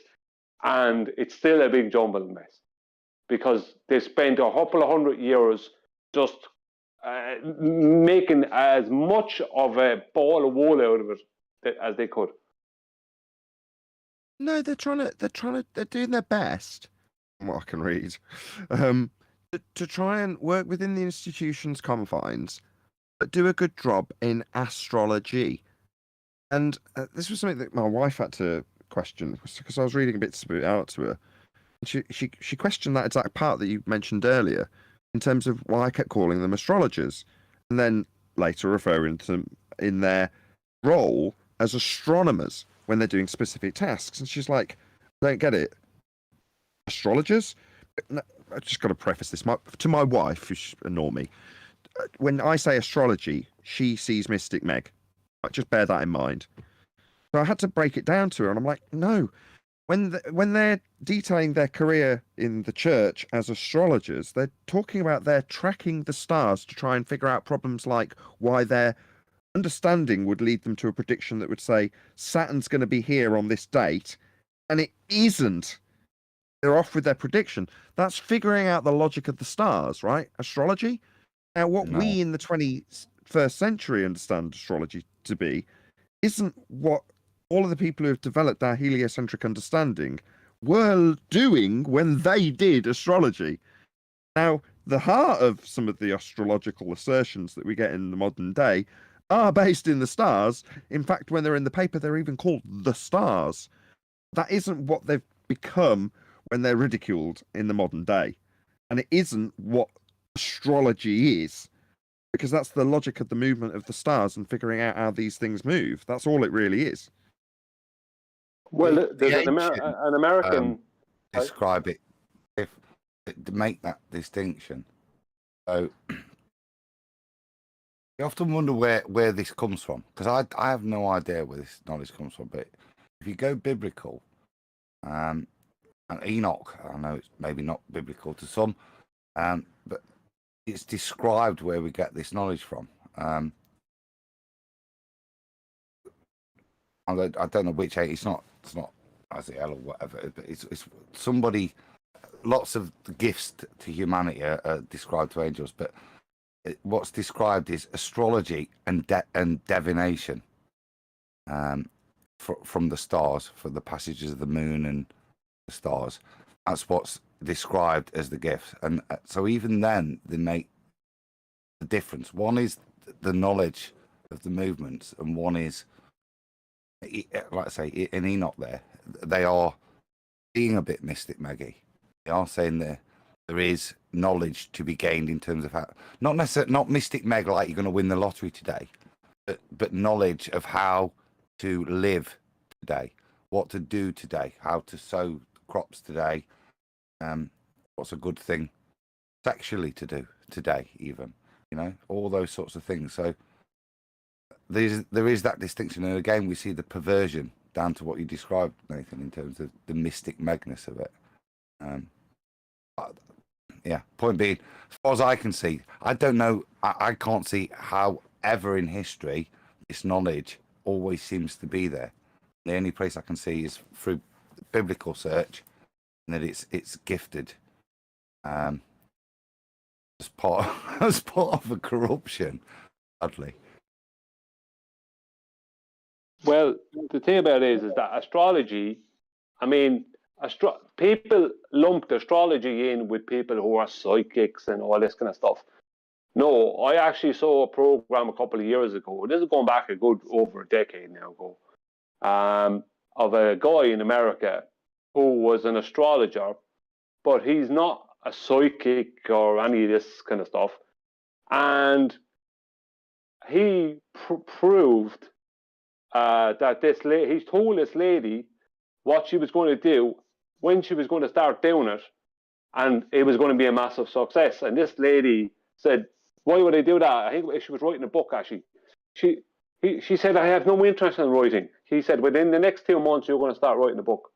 Right? He wasn't like some kind of mystic meg type. Wasn't a psychic or anything. He told her, it's in your birth chart. This is what's going to happen. It's going to be, and he said, he told her, he advised her on what colors to make the cover of the book and everything. And within 2 months, she suddenly started writing out of nowhere, and she didn't believe him. And she had a worldwide bestseller, right? The second book, the same thing happened. She listened to exactly what he told her. He told her, you'll write several books. And she went with the colors. He said, a total bestseller. The third book, she didn't listen to him about the colors, and the third book didn't work so well. She republished it after listening to him, put the right colors on, and the book flourished again. So she had several bestsellers, right? And she went from being a nobody to being a worldwide bestseller. And he was able to tell her this was going to happen purely off her birth chart. He was so good. And there was a professor who heard of this, some university guy, who went and tried to debunk astrology. And when he actually learned it, he left behind all he was doing before, right? And saw it for what it was. And people thought he had gone mad, some of his former students, and they tried to debunk him, and they became astrologers. Stop.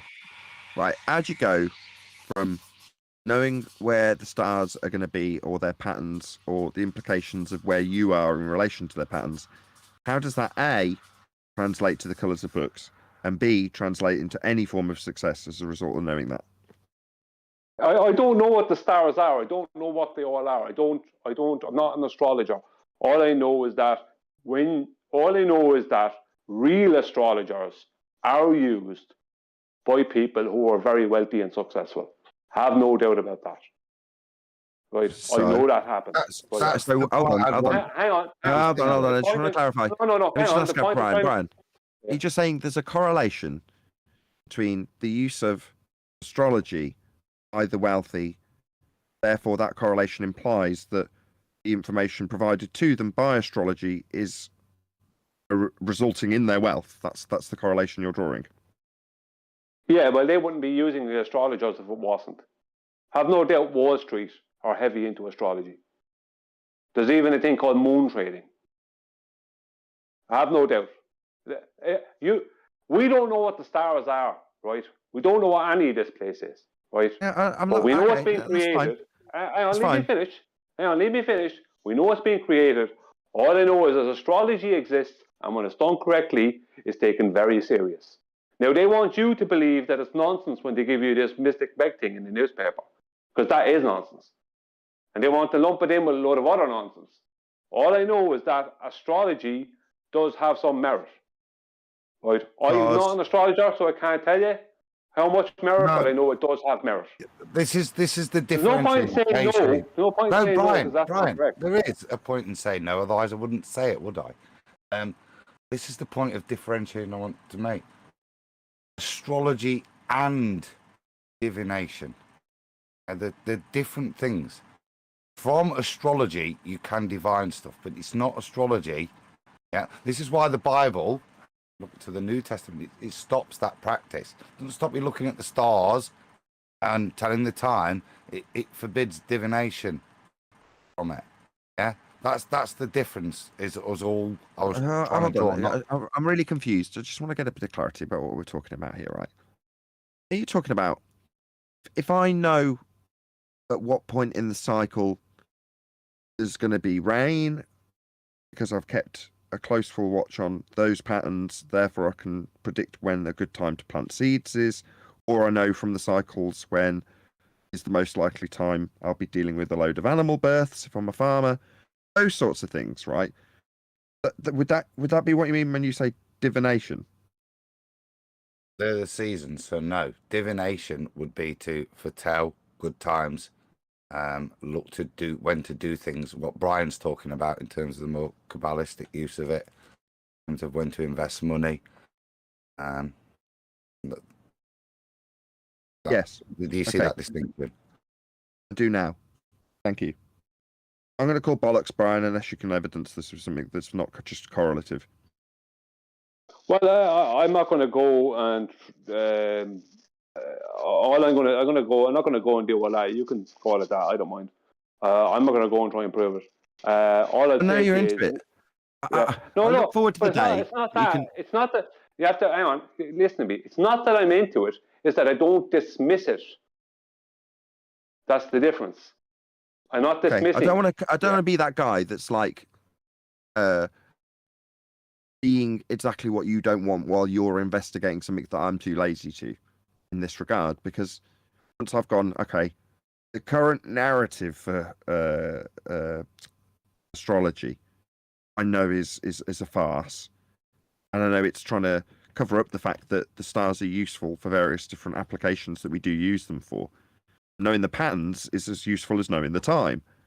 So I can understand how correlatively knowing those patterns can be applied to your life and have use. But when it's to the extent that you've described with colours of books, I've got to draw the line. Well, I don't mind. It's fine. I mean, if I can find that program and whatever, yeah, I if I can find that again, it was on Discovery Channel or National Geographic. It was going back over a decade ago. But if I can come across it again, I'll send it to you. What I will say on the same topic, but not exactly the same, is I know of a lady. I can't remember her name now. She's an American girl and she's an astrologer, right? And she's a bit of a hippie, right? But she's an astrologer, and she was an astrologer for years. And I saw a thing a couple of years ago where she came across the flat Earth, right? Hearing that the Earth is flat, not a globe, and she looked into it from an astrological point of view, and she changed immediately. She said, "Yeah, this makes total way more sense that the Earth is flat," because she has studied. I don't know, she's in her 60s or early 70s. So she studied decades and decades. No, not like Santos. No, I don't know anything about Santos Bonacci. I'm not talking to him. Right? This is a different lady. I don't know anything about him. She studied astrology for decades. And when the idea of the Earth being flat turned up, the first place she went to was the heavens. And she straight away, she then fell out with people that she knew, because she told them, no, this is way better. This works. She says the heavens work way better with the Earth being flat than it being a globe. Now, I'm not talking about her predictions or anything. I don't know anything about that. I'm just saying, as far as the heavens and the cycles, she said the Earth being flat just makes way more sense. Everything works way better. I mean, that does work as mitigation, but ultimately speaking, I'm pretty sure we're all in agreement that you do have to be burnt as a witch, Brian. Well, I'm okay with that. I've got a QE, biblical question for you. That caught me off guard because hold on a second now. It caught me off guard because the discussion was such a high level earlier, right? I was really into it, and I've stayed into it even though we've gotten off the path a little bit, and just out of my ignorance, because I think of all astrology, I have this, like all normies do, I have this idea of what astrology is, and I just totally dismiss it. And that's just based out of ignorance because I haven't really delved into it at all. And I'm sitting here like on the edge of my seat, and then Nathan, you little sucker, you. And when you say burn him it caught me off guard. I'm sorry, I just had to react. Go ahead, Adam. Well, that's kind of the theme I'm on in a way. I'm not going to say. Do you know the person in Acts that gets done for the rebuked for divination? I think it's by Paul. Do you know off the top of your head? Acts isn't one of my expert books, so I don't know. confident it's Simon Magus gets.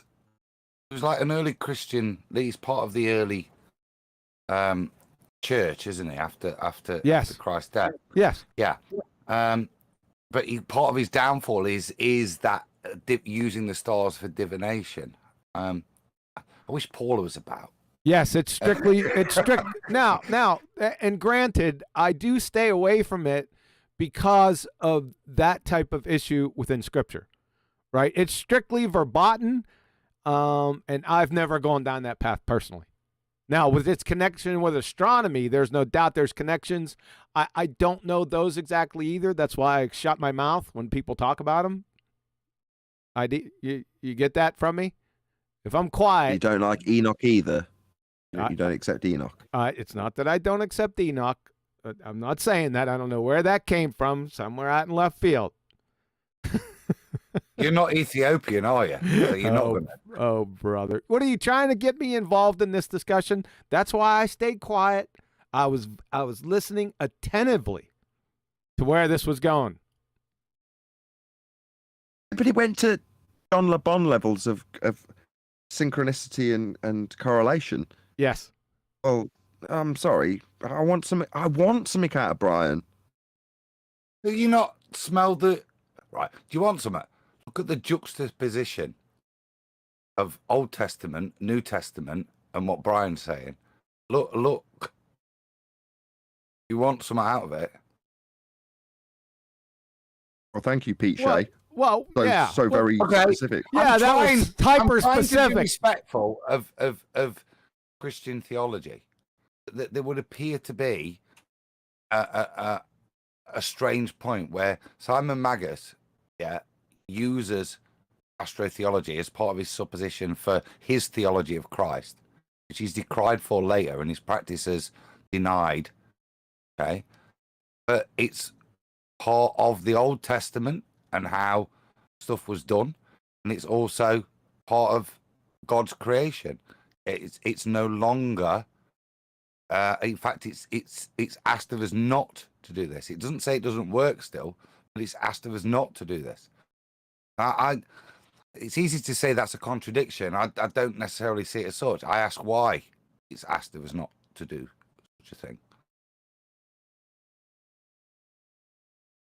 You interrupted for that? You mental? That's pretty cool. Neil wants to burst in, so it must be half good. Adam, I would say it is more like the likes of Ouija boards type stuff, because because those kind of things. Does it? Yeah, but hang on. What? Hang on. Those kind of things are a bit more. Let's just say they would be always have seen as being spiritually dangerous and stuff like that. So astrology might have eventually got lumped in with all that. But if you're talking about the likes of that kind of divination and you're connecting to God knows what, you know what I mean, then they're right to stay away from that kind of stuff. If you want me to get metaphysical, I'll tell you why. Because of exactly what you hear the people misusing it for right now. Yeah? You use these things are there, they're powerful, they work. Yeah? You use them for evil, which is what you're talking about these people doing. Don't do it, is what the Bible teaches you. Just don't do it. You don't need it. You got the Spirit. What work would that be? The work that Brian was describing, if you're going to do that. So if you're going to accept that postulate, that's why it's denied in Scripture or advised not to do it and demonstrated it's not the best way in Scripture because it's not necessary for your salvation. The only benefit there to using those things in an earthly realm now, post-resurrection, is for your earthly gain, which is why it was always set up in the first place. Well, if you're dealing with stuff like spirit boards, Ouija boards, then you're connecting to the spirit world and you don't know who or what you're connecting to. And that's the problem. You're opening doorways that you have no business opening. So it's dangerous. Oh, yeah? So what can happen is it's too much, dangerous. too much. Oh God, too much. Well, I have I've got to finish Brian. speaking. Yeah, it's because Adam said he's got this woo-woo version of astrology doing work. Now I've got you saying that if you're doing Ouija boards, you're opening up doors. This is all far too objectionable for me to not interrupt. Well, I know people who went doing that stuff. I've never done that, and I would never. And I know people in my own family who went doing that stuff, and they got very bad results came out of it. I don't know of anyone that got good results. Let's just say. So I'm not trying to prove anything here. I'm just stating that I know people, and I've never heard any good stories about that stuff. It's something I'd never go near and mess with. We do.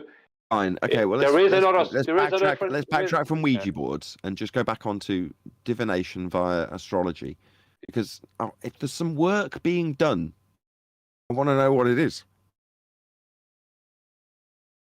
But that's why I brought up Ouija, them boards. The only reason I brought those up is not to talk about them specifically. Is that I was saying when they're talking about don't do divination in the Christian Bible or avoid divination, they're mostly pointing towards those kind of things. Whereas the likes of astrology eventually got lumped into that, but that might have been something that was done on purpose. Let's just say. Whereas astrology is, you know what I mean? I wasn't trying to talk about. What I mean now, yeah. No, fine, but I still want to know. It's back to your books being a certain color and that bringing prosperity. Now, you know, maybe it's me being mercenary. You know, it's that's based on your needing the pennies. I don't know. I've had so many stories of people saying things like millionaires follow astronomy, billionaires follow astrology, crap like that, and you go, all right, okay, so you're inferring that the billionaires know the logic of the sky.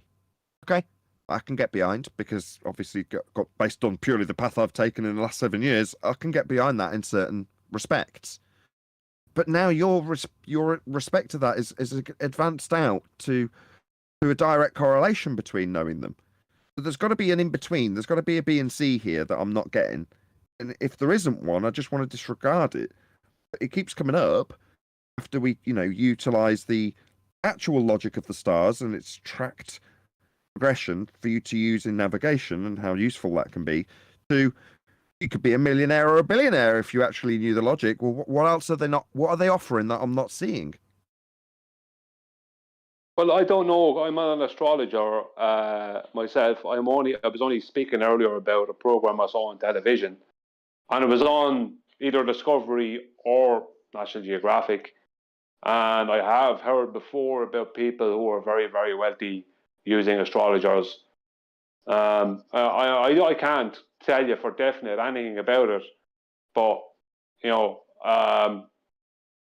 what you want me to say? I mean, I know that Wall Street, like, there's different things that Wall Street will do, things like moon trading and things like that, where they'll trade off of the phases of the moon. Like new moon and full moon are best for certain things.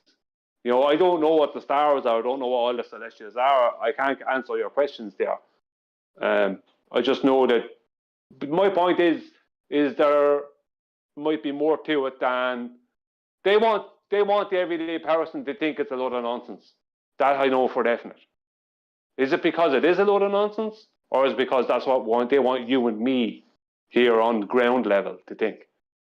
I just think when it comes to things like this, I always look to what is their practical application. The thing that resonated with me when QE went through the scientific method, the thing that really made me get behind it was the demonstrations of the practical applications that come thereafter. It's all well and good as sounding smart and understanding cause and effect relationships and hypothesis construction. It didn't matter. What mattered was after you get that result, stuff happens. There's benefits. Yeah, people will evolve that into technology most often. You can actually see that. There's something tangible to that. Now, when you say, well, why would astrology be hidden from us? Well, because we've got crap concepts of time have been foisted upon us with things like the calendar, and that offers a solution. The heavens offer that solution. You don't have to do a thing, just to watch them. Right? That's the first reason. The second, we're covering and have done for the last year or two with celestial navigation. Understanding the logic of the stars, we almost sidestep the almanac. How have we got that? Right? Why do we know where they are above? Yeah, because of astrologers, that's why. So why would they want us to not appreciate what astrology has given us? Because it might make you realize a little bit more about how the world bloody works, especially when they're telling you it's a sphere. That doesn't comport with astrology, especially when it's been utilized, i.e. the logic of the stars, to know how to navigate the ground we're on. So that would be why I would say, because I can show it in practical application and show motive to deceive in that regard specifically on our very topic. Not because it's given them millionaires and billionaires. That's my humble opinion. That's fine. I mean, I can't say you're wrong because I agree with you. But, can I address that, Brian? I made a distinction earlier in terms of the financials. That's one thing. However that works, I don't know. But there are ways of planting, both based on the season you plant a particular thing in, but also the moon phase at the point you start germination. And these seem to be important for gardeners to bother to record it and recommend it for better yield, for a healthier plant. That would seem something visible in nature that has some kind of correlation to me observing this convention, as opposed to finances, which you can put all sorts of other stuff in.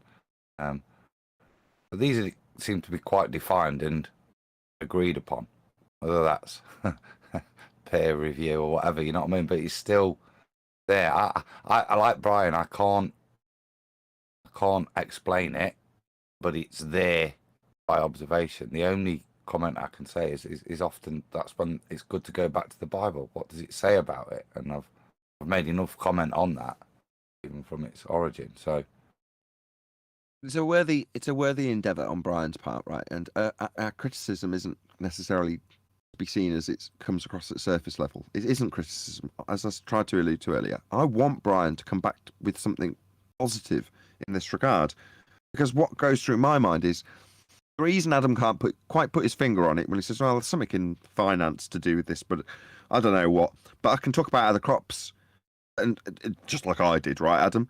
Yeah, you can definitely see that, how that would be useful, how the cycles, changing your weather patterns. I try and teach this. My big shout out to Stephen Chess, who's currently playing Fortnite on Twitch and doing something very non-flat earthy. This is not weather patterns, Nathan. This is not weather patterns. This is at the point. But I wasn't going to go there. I was just going to say that was something else that's an aside that I also have learned from watching the patterns of the lights in the sky. But just an aside, what I'm saying is, you're saying you can't quite put your finger on why the finances. This is what I'm trying to get out of Brian, but you can't give me either.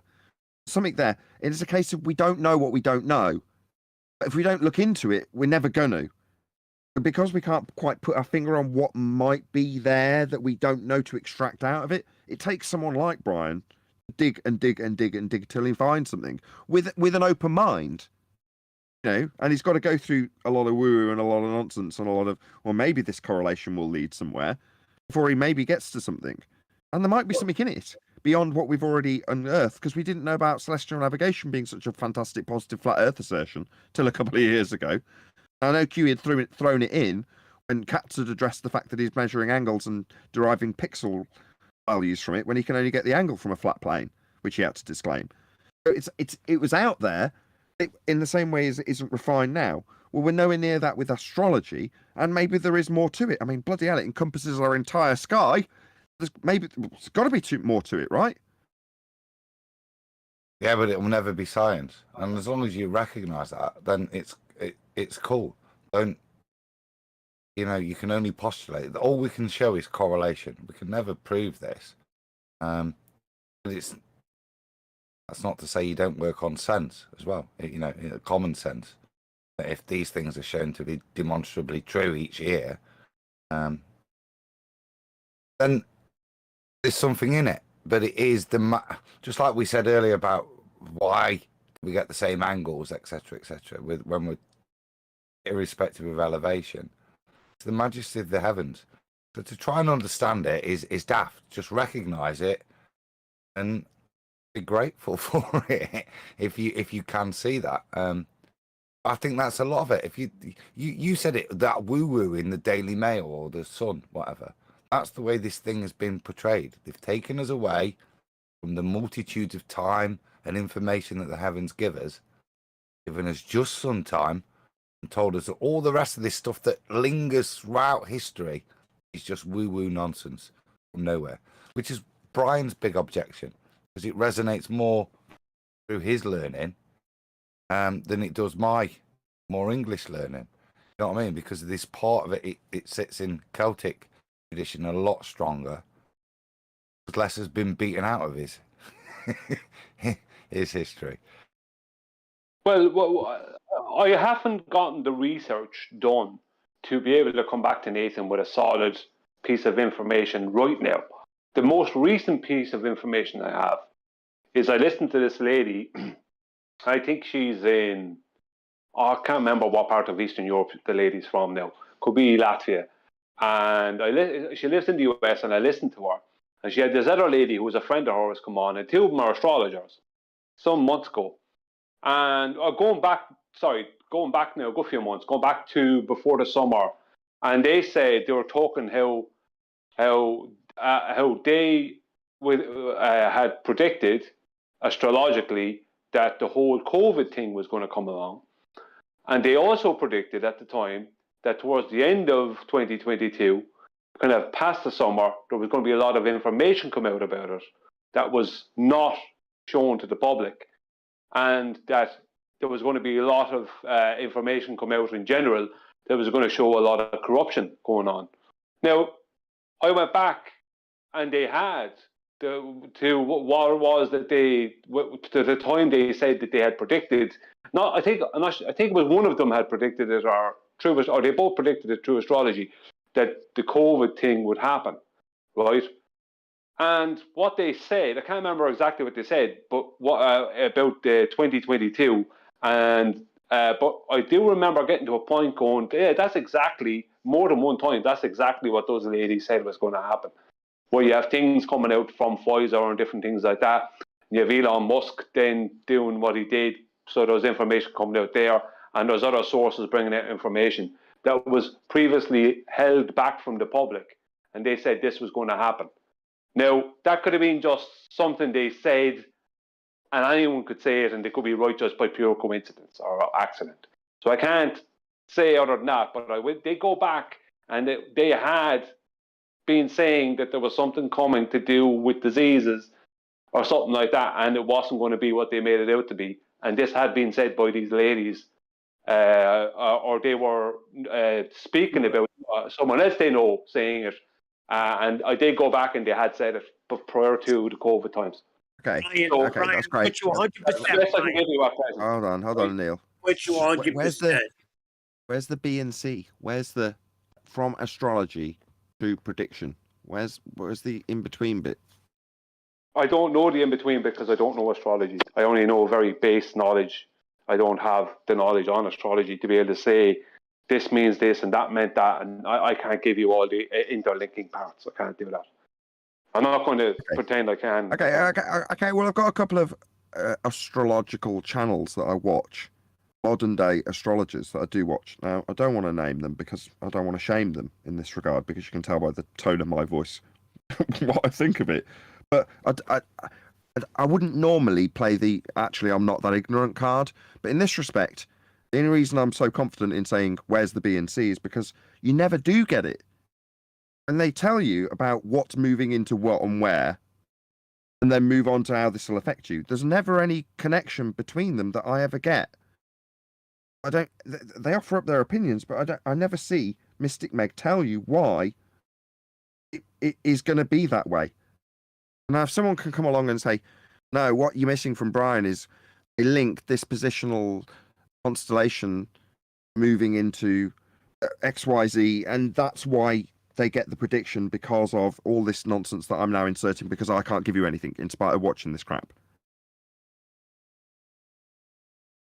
Well, maybe they don't know. Sorry. Yeah, I wanted to get another super chat into the break. Calendars don't make commitments. People do. Into the break is knocking it out of the park today for some reason. You carry on, sir. Go ahead, Brian.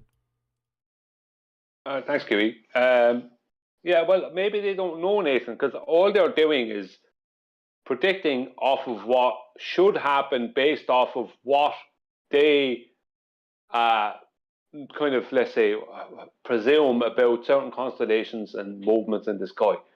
And they're predicting for the future because they know where such a wandering star will be at such a date and what constellation it'll be in and whether something is going retrograde, blah, blah, blah.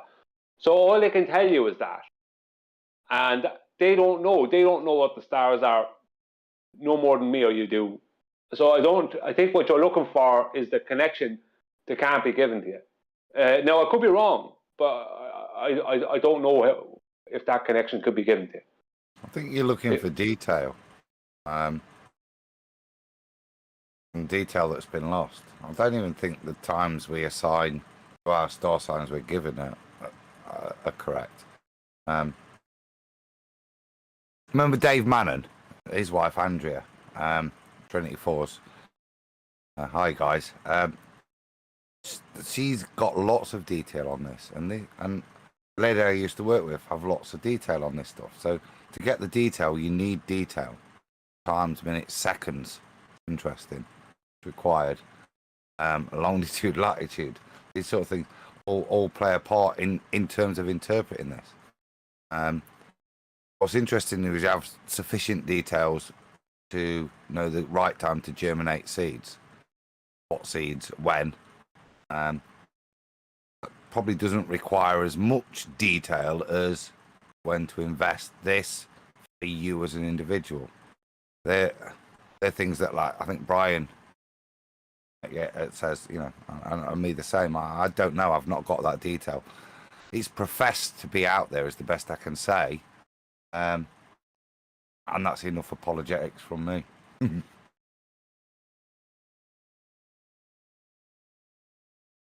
Okie dokie. Is that about it? You guys all tucker yourselves out? I think so. I'm tuckered enough out to say what I know and what I'm prepared to go past the point of any formal claim. I do notice things. I'm not blind. But that's all I can say. But I did say early on that this is never going to be science, because if it is true, fundamentally, it's incorporated within nature. No one ever. One thing we didn't round out was, like, this got nothing to do with the weather. When you're watching the cycles, I disagree. No, I didn't. Right. So the weather doesn't come from the 365. The weather comes from the moon. You know, it's not coming from the calendar we've been given. That was Brian's I'll point. agree with. Yeah, I definitely agree with that. Yeah, that's the point. But we used to know where the weather was coming from and why it would come and when. Hence Passover, hence Easter. Sure. We've got one more cold cycle, for example, before the end of winter. It's right mild at the moment. I've got all my windows open. Middle of winter, right? No, it's about 10 degrees. It's quite mild. Not cold enough to close the windows. But between now and spring, there's going to be one more. We might have snow here, for instance, in the UK. A couple of weeks. It was boiling Christmas week, weren't it? You know, all these things. Yeah, it's very hot. Yeah. Whilst I can't explain them from a flat Earth perspective or a biblical perspective, or whatever, what it does show is it's nonsensical within the heliocentric model. That does seem true to me. That they try to. I mean, there's the obvious exceptions, but even these variations are so vast that they're not anything to do with a heliocentric explanation, which is what's postulated. So I'm not arrogant enough to try and say. I know there are people out there that do, and you just got to be careful, because it's not science, it's not provable. Like I said, it's part of creation to me. And just like with your elevation angle, marvel at it and use it. Don't be egotistical enough to even try to think. That was the last thing I was gonna. That was the last loose end. Glad you reminded me. So you talked about I think you were referencing it back to a biblical reference, but something about the only people who'd want to use it beyond its useful practical application, and by modern day equivalent, that would be us. You know, you're lost at sea and you need to navigate, and you've got a map and you can find your way home with it. Right? That's a noble use of the sky if you want to look at it in one way. You're alluding to, well, who else would want to, you know, utilize that to their ends? Well, people who want power. Well, how has it been utilized and to whose ends? Well, if you look back through history in terms of the invasions of the various different lands, and then the mapping of the territory based on the names of the people who've conquered the various areas and all of the names of the times. Come on, spit it out. Well, I'm saying that the people who have actually bastardized all of our maps and changed the way that the world's perceived and given us our worldview are the people who are in control. They're the people with the power. They're the people who are the landowners and the wealth owners, and the people in modern day times, the big business owners, right? Yes. Those are the people who actually serve to benefit from understanding and then lying, if you will, about the sky and what it is and how it behaves. It's all about power. That's my point, to get to the point. I thought it was going to be something a little bit more profound, because I heard the excitement and I heard the smile on your face. Is that it? Yeah, it's to say that why is it that we've got 1,000 different maps? Why are we even here arguing about the nature of the Earth, and why have we been deceived into believing that the Earth is a sphere? Well, because there's a certain financial / power benefit to the people who delude you into believing those things. Any control structure is only going to be in place because it has a benefit to a certain group or individuals. That's why we're debating it. That's why there's a big smile on my face. It's the ultimate arbiter of our purpose in being here right now. That's why they fix you to just a sun time, take away your knowledge of the stars, the moon, all of those interactions of how it works with you as a person, because it's of benefit to you. Another thing of benefit to take away, and for them to keep that knowledge. Whether they tell you something completely different is the truth, irrelevant to what they believe and how they may use it. I think we've got an agreement point, Nathan. I can't go past that. Yeah, as Brian said, that I think if you're going to talk about cabals, they agree, they think this, and I think there's lots of anecdotal crap that you could cite for it. But I think fundamentally for me, I agree with it. But what I did say earlier was, if you read scripture, you know, there's no need to deal with that. What you've got to deal with is listen to the Spirit and let Christ guide you. Okay? That's your salvation, not any more reaping the right crop, having to sow this, having to sow that, having to earn this much money. The way to make sure you're sorted for the future is that way, and not through divination of the stars. Well, if we see it this way, the easiest way to round up on this particular topic would be, well, if you do a celestial navigation, you don't know what the stars are. You're probably likely not to know what they are. You don't know how high they are, why they do what they do, how they do what they do, who created them. All you know is that if you use them in the right way, you can navigate. So something like astrology is very much the same. It's like you do all this using them, but you don't have a clue what they are or how this actually really works. I know who created them. Yeah. Point of order, Your Honor. I know who created them. Go ahead. You may continue. No, I understand. Yeah, God, I get that. I'm just saying, you know very little about them other than that. Like, other than that, that's all you know. But yet they allow you to navigate. So the same is probably similar up, if you know what I mean, up to a point with something like astrology. You can't answer what the stars are no more than a navigator can. You know, but you can still use them and their cycles. Yeah, well, there's no doubt about that, because the Lord said this. It was strictly verboten. So if it wasn't used for something, then He wouldn't have said that. So it's the part that I really don't. I'm not going to use them because he said don't. So I never went that direction. Follow? Yes? Maybe? Yep. He didn't say don't use it for Sorry, navigation. yep. He said don't use it for divination. It stated. Correct. That seems like when Brian literally rattles off people's predictions of COVID or people's predictions of some political whatever, and isn't that's pretty much that's divining stuff with the stars, right? No. It is. It is. But the problem. Adam says I no. Let's hear Adam, Brian. But you're saying we know you're saying yes. You're the one who's outlined it. But go ahead, Adam. This isn't pissing in the wind. You'd have to have that exact knowledge for that, and I don't think that. I don't know how that's possible. As far as I know, these things are guidance for you, for your benefit. Is how. What things to be for them to be guidance?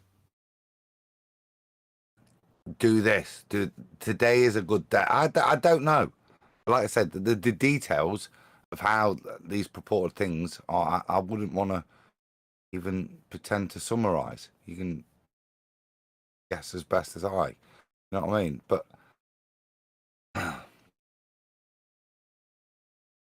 yeah. You better start getting in the vicinity of some specificity there, Adam.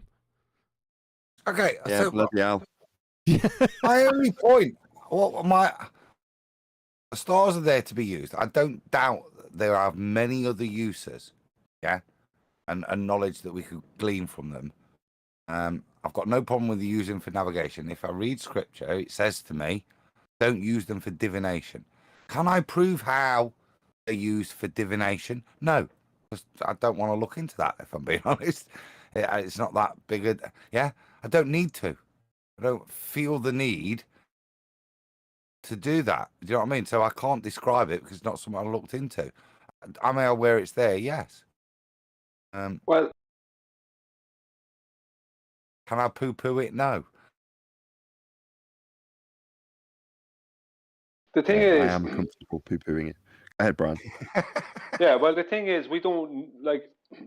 The thing is, if I could add something into the Christian Bible and get away with it a couple hundred years ago, and someone reads it now and takes it as Word of God, and it might not be the Word of God, or it might be a deviation from what was originally written, and I created that deviation. He's not the Messiah. He's a very naughty boy. Yes, he is. Burn him! Burn The him! babe they called Brian. But the point I'm making is, what was the original statement, in whether it be in Greek, whatever, of what that statement, don't use the stars for divination? How come they can be used for divination then? Like, no, you don't need to indict the Bible here.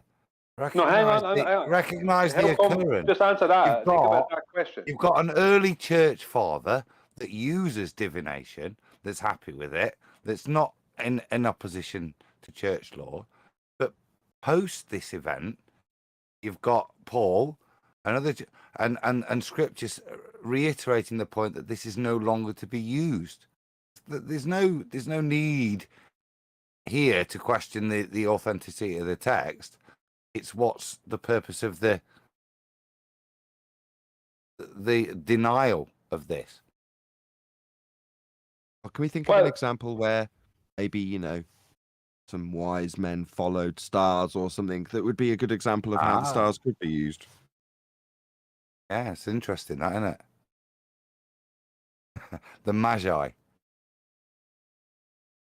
Persian astronomers.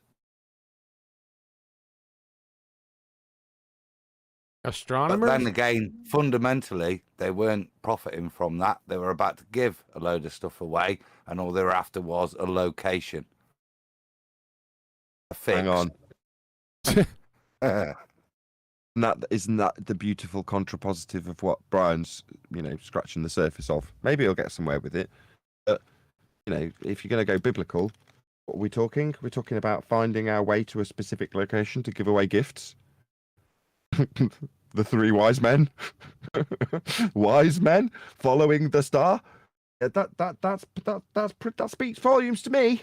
I'm pretty clear about what that's saying. I like that, Nathan. Heading to a particular direction to give money away, as opposed to what we've been accusing those that abuse this thing of, which is not knowing where you are and gaining money.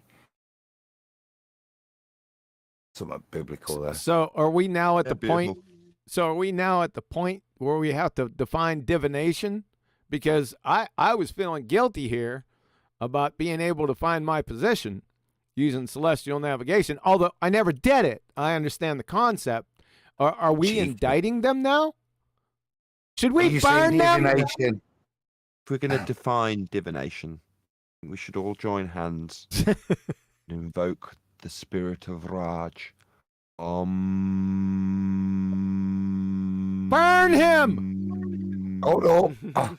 While you did that, Nathan, the two sticks I was holding in my hand have pointed to a different direction.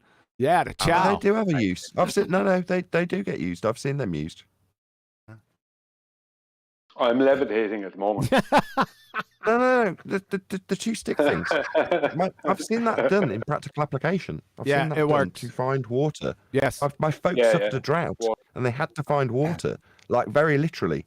And they dug a borehole. They sunk tens of thousands of pounds into digging a very, very, very deep, thin well, basically.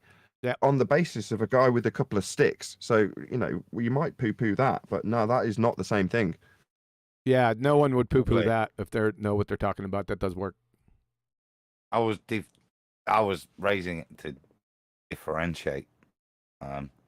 Somebody- Is it lexical fallacy? It's AI. I love this now. Yeah. Somebody's Oh, been yeah. popping out with the lexical fallacy too. That's pretty funny. Angle of Elevation said, "Start the trials."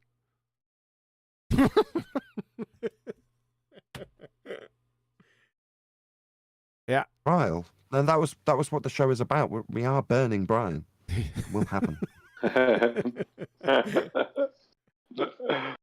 Hey, I thought it was an outstanding discussion where it went. I mean, I just let her budge, right? Obviously, we're not going to be doing the fairy tale vacuum of space. No problem with that. There's always the next BallBusters. We'll get into it. And what we're going to do also, like I said, is we're going to go through all the flat earth proofs. We're just going to go right through my entire website. How about that? Just for anybody who tuned in for the sky vacuum information, I'll just sum it up with one sentence. Sky is not a vacuum. If the sky was a vacuum, then the gas we breathe would fill the space. Yeah. We'll get a little bit more in depth the next time. There's no problem with that. I just had a little bit of false advertising. It's no problem. I let her budge for that. I can always change the title. I'm sure the folks out there aren't disappointed because, like I said, it was a great discussion. You had me at the edge of not the edge of my seat, but you know what I mean. I thought you guys went off. That exciting. Say again? So it wasn't that exciting. It was pretty. Okay, maybe exciting wasn't a good word. It was interesting. How about that? Does that fly? Yeah, I especially like the bits with me in. Yeah, you would. However, someone asked me if I was going to get to the bonus BallTARD footage, and I should, because I think we're at that point now, unless anyone wants to add anything else onto the previous No, breaking it beautifully. No, that's a perfect segue. Yes, a bit of bonus BallTARD footage is just what we need right about now. Yes, it's right up in your lane, too, right? So we had Mr. Double Blind Physics Experiment crawl out from under the abominations of the earth recently. Who am I talking about? You guessed it. Charles Flat Earth Math. Somebody sent me a little video that he made. Of course, it's 10 months. I think this is 10 months from the previous video he made, and I want you all to look at that up. It'll be a couple-minute delay, or not a couple-minute, but some delay, so I'll pause here for a second. It's up on the live stream. We've got to watch it on the live stream to get the audio, right? Not the audio, the visual.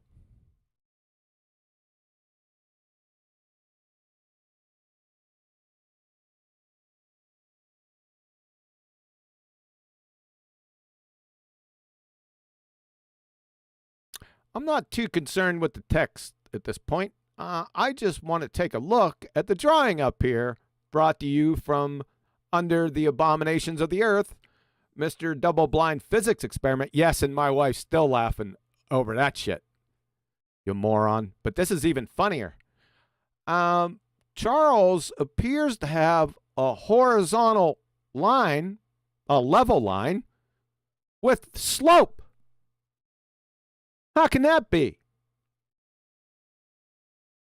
Because I don't know if you think there's audio, but there's no audio for the live stream. no, I'm not. The audio's me. Oh, my bad. Yeah, the audio's me. I'm just going off. I don't want to listen to his dumb ass. I'm just. Do you have the diagram? Do you see what he did up here? I'm looking. Yeah. So what he's saying is a horizontal line has slope. Well, let me tell you something. The definition inside the definition of a horizontal line is slope is 0. Right around your IQ, you numpty dipshit. And these little friggin' 90-degree blocks you have right here, those aren't 90 degrees. Hello, McFly, you would fail. Ladies and gentlemen, this bozo right here, this bozo right here is teaching your kids. He's teaching your kids this nonsense. It's essentially something like this. What he's essentially saying. So just to put that out there, you numpty. I'll tell you what, I tore his ass apart back in the day on Robert Bassano's show back in early 2016. Now, he comes out from under the abominations of the earth every now and again, and somebody posted this to me, and I just, it's hard for me to believe that someone would sacrifice, by the way, this shows, like I said, you'd fail intro to third grade geometry with this, because everyone knows a horizontal line doesn't have slope. This has slope, so it's not a horizontal line. Duh. Every annotation's wrong. Vertical, wrong. Horizontal, wrong. Yep. Level line, wrong. Yep. 90-degree box, wrong. Yep. Yep. That's the level that we're, no pun intended, that's the level that we're at here, folks. From a season, I think he's been, what did he say?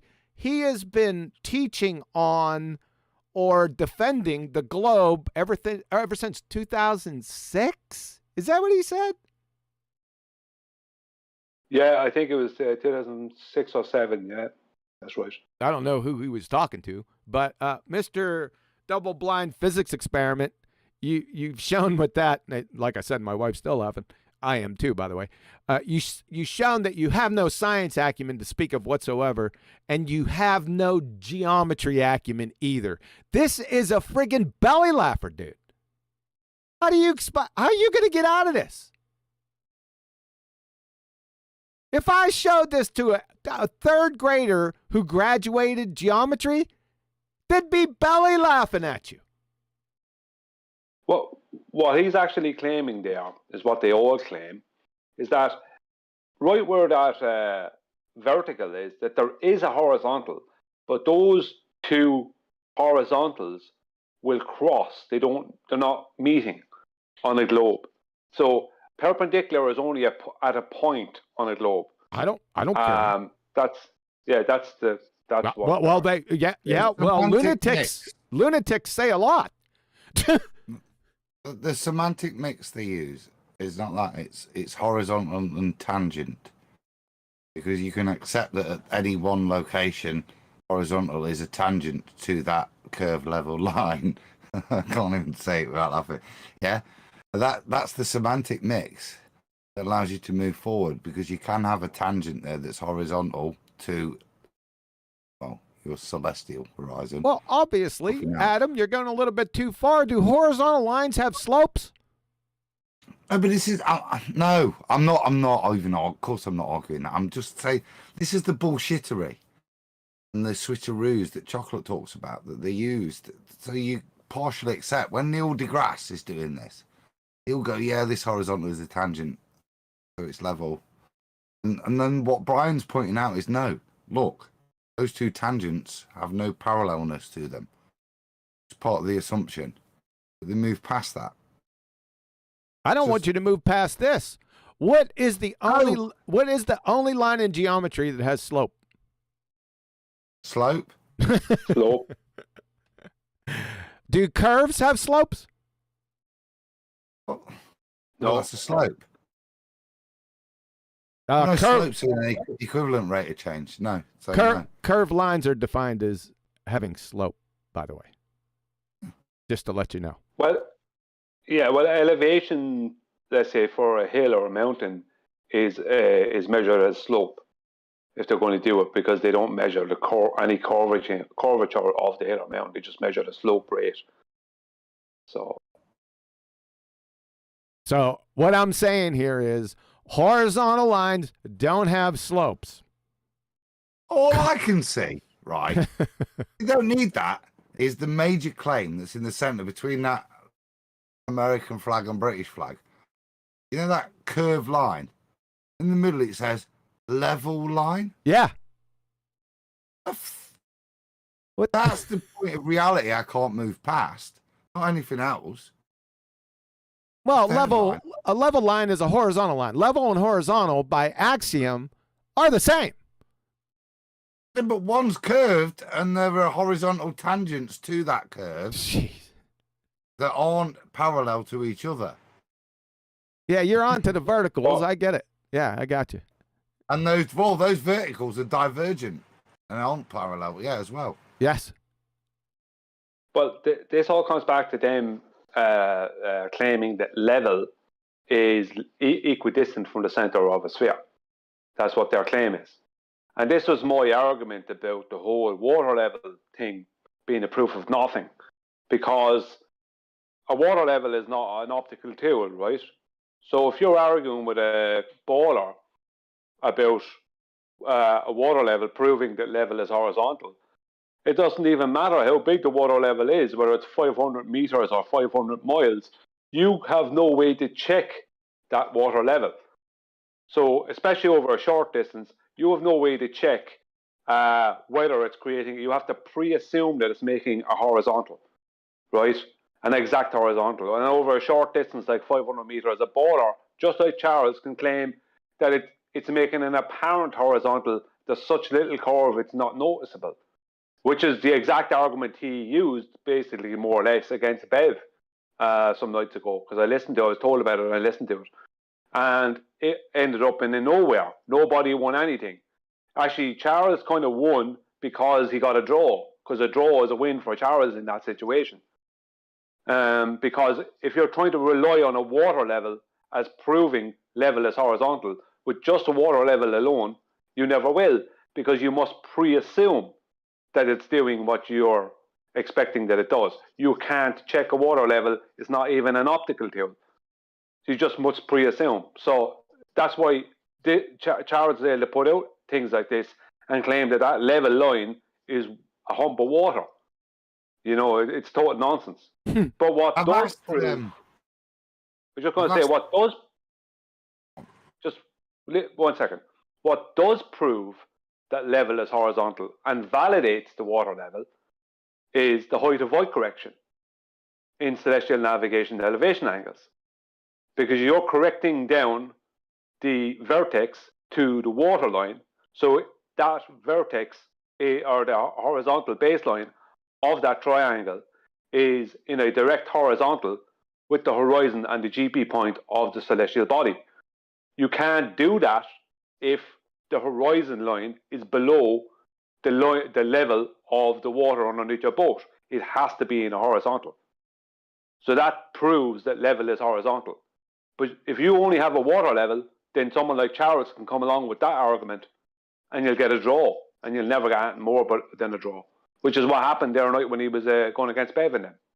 They couldn't beat him because they are begging the question and he's begging the question. You know, so it goes nowhere. I'll tell you where this one goes with the horizontal line being sloped. You want... Go ahead, Adam. They couldn't beat him and Nathan spanked him? Yeah, nice job, Bev. don't know why you guys have got such an obsession with Bev. Comes up on almost every after show, you know. I got an issue with anybody that comes against us. That's everyone. Yeah. Exactly. So how you like his statement in here too? In a plane Euclidean geometry. Is there another kind? Two lines perpendicular to one straight line are parallel to each other. Next point, horizontal and vertical lines are perpendicular to each other. Yeah, it's the definition of perpendicular. Therefore, the Earth cannot be a globe.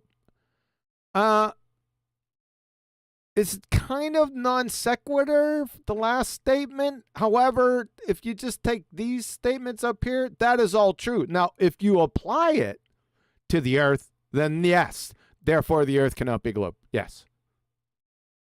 You apply it to Charles's example that you just took apart. So based on the assertion and example given by Charles with reciprocating zeniths on his ascribed parallel lines. I haven't got the diagram in front of me, by the way. Lines that he had with a 90 degree at the bottom, correct me if I'm wrong, were labeled parallel. Well, if you've got that diagram in front of you, then every bit of that assertion makes perfect sense.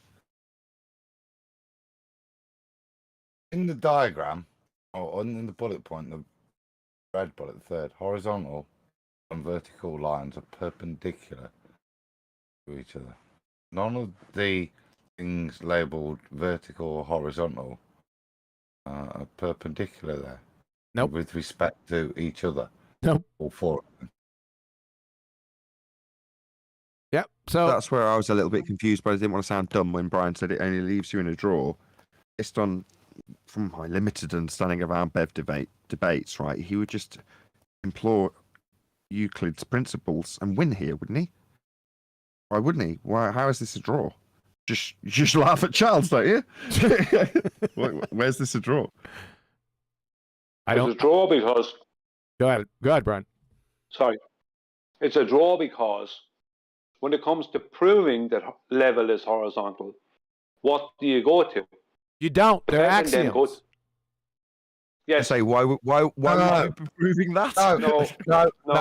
When Brian, give me 1 second. And I'll give you the glory.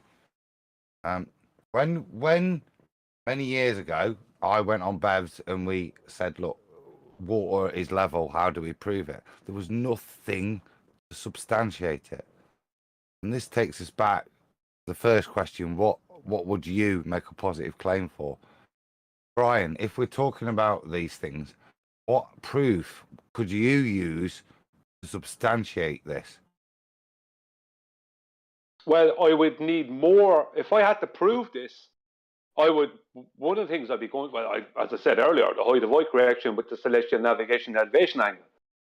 I wouldn't just try and use a water level, because then I have to beg the question. I can be accused by the opposition of begging the question. No, you've done it already. You don't need to. No, you don't need to expand on it. You've already done it. You just said you're using. Sorry, I was just going to clarify because Brian went on a bit too far than he needed to, which is to say, no. In principle, what you've said by saying celestial navigation is saying that you'll employ the principle of the water level and the horizontal with the horizon in practical application on the water being level.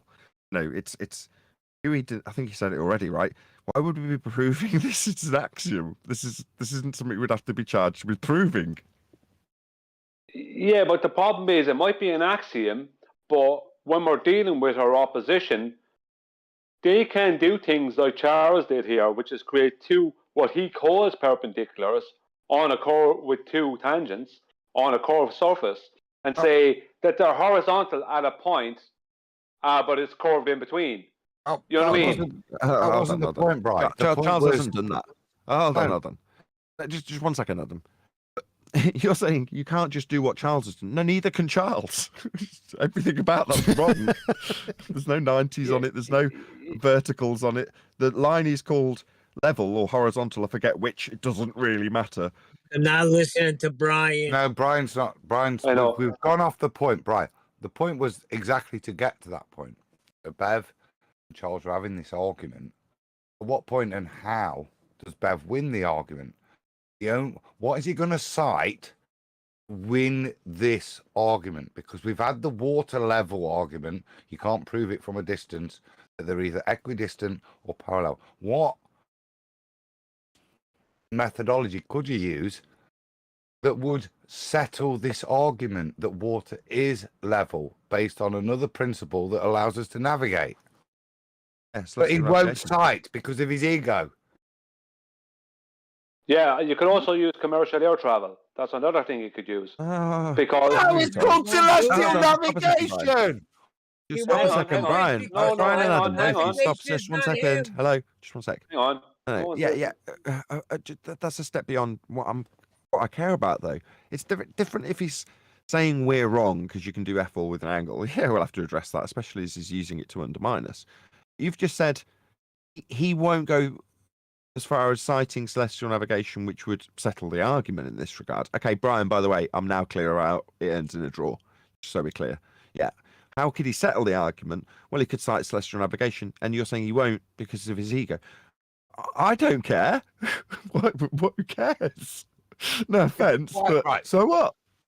Right. So this is my only concern. We invented this term, neutral outcome. With respect to the outcome, that the best possible outcome the ballers could have, this neutral outcome platform. Why wouldn't you use celestial navigation to destroy Charles' flat Earth math? Why would you seek a neutral outcome where you don't prove the point, even though you can?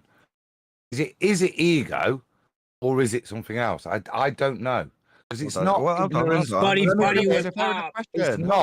It's not a fair enough question of the subject, is my point.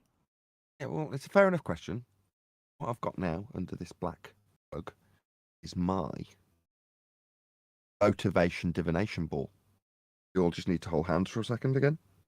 I knew you were going to try to connect this. Oh my gosh. I like a good like Rasta Billy Skank. He's buddy with Xanadu. Who cares? And all they get is draws. Because all they do is get draws there too. Nobody freaking wins there. Nobody wins for flat earth debate. So what? So what? But he's answering me. So what if they don't win over there? Do you care if they're losers? Do you care about these losers? Well, who cares? I didn't say I cared. I asked why you wouldn't use that argument. Why you would settle for a neutral outcome as opposed to using that. Is it ignorance of the topic, which I don't think it is? Then is it ego? Possibly. Or is it something else? I don't know. What does it matter to you, Adam? Let's make this a bit more personal. Curiosity. About Bev? Yeah, what's going off over there? Just genuinely. Because he purports to be... Oh my God. You guys have a little bit. You're not picking up what I'm putting down, Adam. I'm saying, right, you're asking me to divine the motivation of one man in regards to this specific argument. Now, the argument is epic. It's great. But why someone wouldn't want to use it? Curiosity, fine. But let's just move on. Because as far as I don't care about... I'm not asking you to define it. Are you guys having a private conversation? I'm not asking you to define it. I'm asking you to... Adam, no tanks. He's trying to get a word in. But yes, Adam, round out and then no tanks. Okay. I wasn't asking you to define it. I was just asking to merely question whether it was what it purports to be. When so many things come into question, why you wouldn't use perfectly reasonable proof to win and destroy against a anti-flat earther, I have to ask that question. I can't divine motivation, but it does, in that behaviour, raise the question. And at that point, I'm done. No tanks. Off you go, mate. Are you guys? Is this private or open conversation? It's a live show. You're in here. What the heck? Yeah. Well, I did want to comment. I mean, I've been in Bev's quite a bit, right? Not recently, but I would say that amongst the flat earthers, right, who come into onto his on the level Discord, he gets them stuck to the point where they will admit that level is horizontal, and he's the only one I've ever seen do it with such success. We've all talking about the given baller. No, this is my rebuttal. Who cares? Level is horizontal. Yeah, that's why I said no tanks. Respond to what I said. We have seen that. We've seen that. So, with regards to when we get Charles Flat Earth Math at this point, why do you think then, given you've watched him, why wouldn't he use celestial navigation to destroy Charles and win the argument instead of leaving it as a neutral outcome? What's your email address? I'll email you my divination ball. I couldn't speculate on why. You know, there could be many. He may not understand celestial navigation. He may not see the need for it, but he does seem to get his point across when they will entertain the conversation long enough, just simply defining horizontal. And then they'll have no other choice. I like that. Absolutely no malice. But your understanding is the reasonable understanding is he just doesn't understand celestial navigation. I'll take that. Yeah, Seems fair. I would like to add something. Hold on, Brian. Hold on. I've still got a query with no tanks. Yeah. Right. You're saying his achievements comparable to getting somebody to say, "Yeah, I've got these nutters to concede that the ducks float." That's what you're saying. You've got Bev achieves getting the fundies to say that level's horizontal. Okay. Mm-hmm. That's an achievement. There's no curvature. Yeah, there's no curvature, that it's perpendicular to vertical at all points, equidistant, and they will end up defining it as what some would say is a flat Earth. And it's I don't see many other people pulling it off to the point where he will get the opponent to then stipulate and describe what is said to be a flat Earth. What's it when you say getting them to say there's no curvature, and then you said they describe it as being parallel? Level. What's it? Yeah, level. Level being horizontal. Yeah. Does this have any relation to reality or just geometry? Yeah, both. And one other question: if it is heavier than a duck, will it sink? I've got my love for Brian. Got rumpus. Well, Brian was literally inserting lines into scripture, metaphorically speaking, and I was like, "He's a very naughty boy." Quoted like, "You just rumpus me." Well, I would like to say something on this. I have never heard any baller over there say that level is horizontal. I've never heard that. I've listened to Bev for years. Who cares? Hang on. It's equally frustrating, Brian, but I'm allowed to get annoyed with you. Hang on. Who cares either way? I'm not finished. That's not me. Hang on. Leave me finish, right? I have heard the baller say that level is horizontal at a point. Now that's a different thing. In relation to that what? Means equidistant from the center of a globe. Right. I have never heard them. I have not heard what No Thanks is saying. I have not heard these concessions over there. I have not. I've listened to it. I have not heard those concessions. No, I've never heard one of them. Like I said, I have. Yeah. I have, and that's why I haven't heard it. I've never heard it. Hold on, you're rumpusing him. Can you give me an example? Name a baller who said that, who admitted to Bev the level is horizontal. Hold on, Brian. I've never heard it. Oh. You know, well, I just want to ask him a question. He's saying it's happened, and I'm saying, we've got some trimmed out little clips, so we've got some sound bites that we can all chuckle along to. I'll commend Bev as much as the next man if he's got people to, in context, describe the level ground that we're navigating as horizontal, because contextually you can see how that's got benefit, but just getting them to say level is horizontal, it's like, wow, profound. So what? Or in Brian's case, no, I've not seen them profess that level's horizontal. Oh, wow, so they're nutters and don't understand axioms. Either way, who cares? Unless only it's profound contextualized, when in which case, No Tanks has hopefully got an example. Go ahead, No Tanks. Sorry.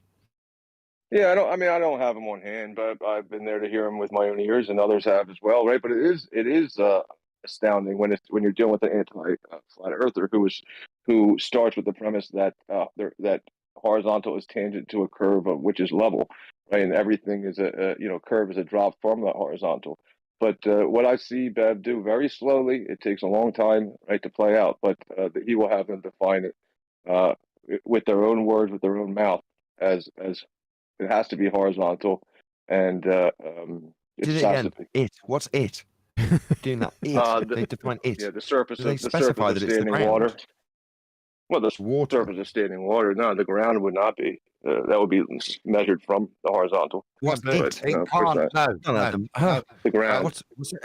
Hold on. I'm trying to get the guy to. He's clarified it again. I want him to give me the detail. When you say he gets them to define it, and you're talking level being horizontal, what's the it? If you're saying, well, no, not the ground, I don't know why that came from.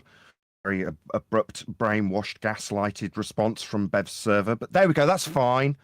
Even though that's what you're bloody arguing, I don't know why you threw that out like a Tourette's patient. But you did. Nevertheless, we'll worry about your gaslit position that you're now putting forth for no reason whatsoever later. We'll get back to the it. What's it? If they're somehow professing to something, is it that the ground isn't flat? That's what you've just thrown in. So what's it that they're achieving when they do this? Yeah, the surface of standing water. Yeah. Surface of standing water being level and horizontal, but not flat. It seems like you've been gaslit into a contradiction. We will now cover that contradiction that you've been gaslit into now putting across to me, frustrating though it is. Go ahead. Blurted out that it's not flat. That's what you just blurted out. You've been gaslit by a fucking psychopath, and it frustrates the hell out of me. You've just made your point that it is the level horizontal surface of the water. But you've also, in a brainwashed, gaslit, fundamentalist, nonsensical statement, also blurted out that it isn't the ground and isn't flat. You don't understand how you've been gaslit into a contradiction by Bev. Well, I thought I heard you say the ground is no, not the ground, the water. You said standing water. Now, if I was then I said standing water. Okay, but by Bev standards, that's not flat either, isn't it? No, and that's the important point. Hold on, Adam, I've got this. By Bev standards, that's flat then, the water. You blurted out that it isn't. So with the water, we're talking about all water being like a sheet of perfect glass with no undulations. Because I know what Bev standards are. You blurted them out like a Tourette's gaslit patient. That's what I've got an objection to. That's why I'm so agitated. Yeah, Bev may not. I'm not Bev. Bev may not use water. You right, blurted it from the out. lake. You don't right, put this on Bev. You took this on your shoulders when you blurted it out about it not being flat. Yeah, he may use like a water level. Yeah. You did. You blurted it out. Take ownership of what you blurted out, like the gaslit. Just calm down. Like, what did I blurt out? Into this notion of not being flat to the point where you blurted it out. Now you're like, well, Bev doesn't mean this. No, you said it, right? But it completely contradicts the principle of it thing that you're getting the glory of Bev. I'm not Bev. Getting interrupted.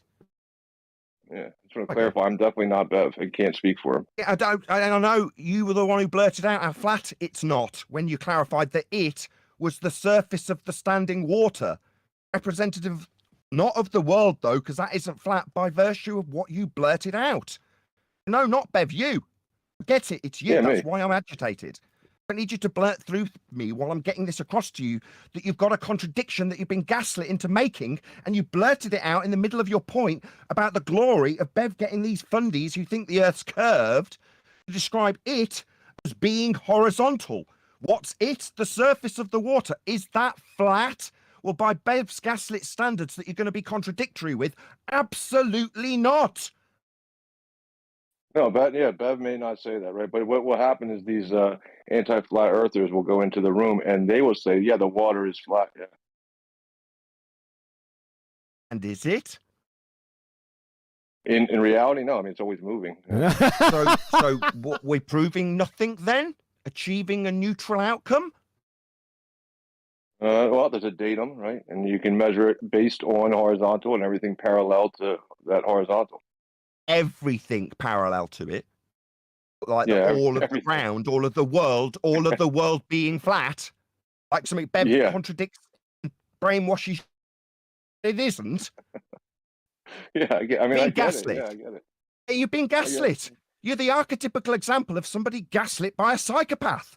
You've been gaslit into contradicting yourself. Now you've got me annoyed with you. Understand you've been gaslit by Bev. You've been gaslit.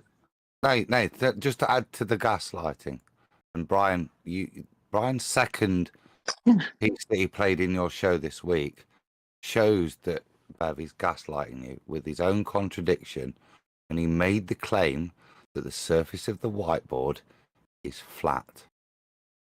Go and look at a whiteboard. Yeah.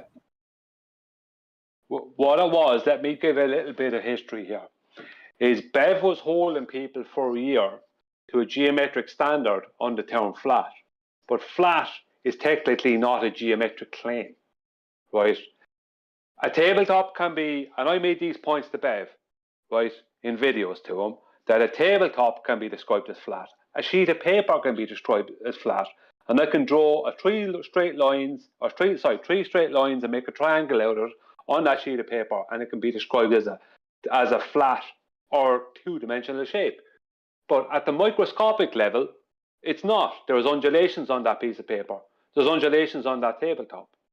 Now, Bev had no choice but to concede to that.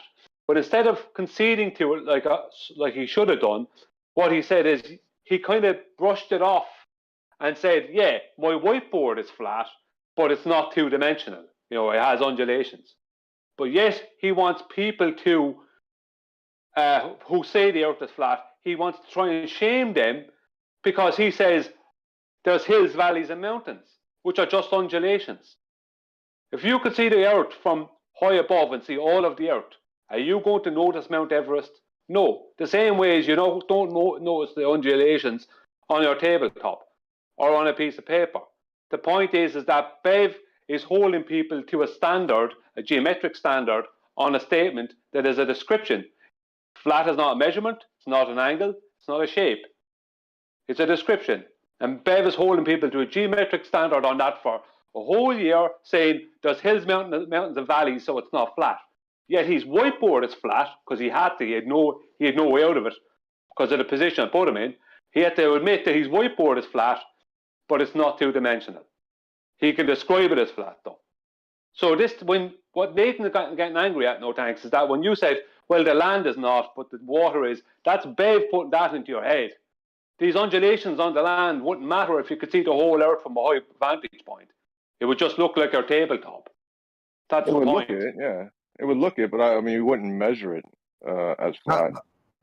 That's the point, Tank. Yeah, that's the point. Let me just finish here because this goes back to AI overlord. He's just said we don't measure it as flat, and that's where you're wrong. We do. We navigate it and measure it as flat. No, forget that. Your point, Nathan, is the gaslighting as you're describing it. What Brian's pointed out is this contradiction. Do you see how Bev has contradicted himself in these points? No tanks. I don't, especially I don't see it. So I don't want to argue it. Maybe that's what we should go over then. Yeah. I don't know, but there's. Why is the whiteboard flat? Is it flat? Well, yeah. I mean, if flat's a description of something. No. It's not an orientation. I'll let Brian go over the descriptions again and how they're used. But AI Overlord come up again tonight. It's a lexical error. You're using the definition in the wrong point, yeah? In the wrong application. So flat can have these terms. And this is what Bev is gaslighting you with. Okay, now he may be good enough to gaslight a baller and you guys at the same time. But what we're showing you guys is that he's gaslighting you. Yeah, fundamentally. I don't know why. The reason he's gaslighting is he has to stay away from discussing the surface of reality and how it has a relationship to these geometric functions he alludes to so eloquently. Yeah. flat is not really a geometric shape. And I don't know why. Yeah, I don't know why. You've come here tonight to defend him. I'll ask you the same question again then. Why would Bev refuse to use celestial navigation to destroy flat Earth math? Why wouldn't you do that? Why wouldn't he do that? And why did he decide to not use his geometric knowledge? Yeah, and outstanding as it is, and equivocate with celestial navigation so that he's talking about reality as opposed to just geometry. Why is he prepared to take a draw instead of using that tool at his disposal? Is it, as you first alluded to, ignorance, or is there something else? No thanks, because you've listened to a bit tonight. Is there more to it, or is there not?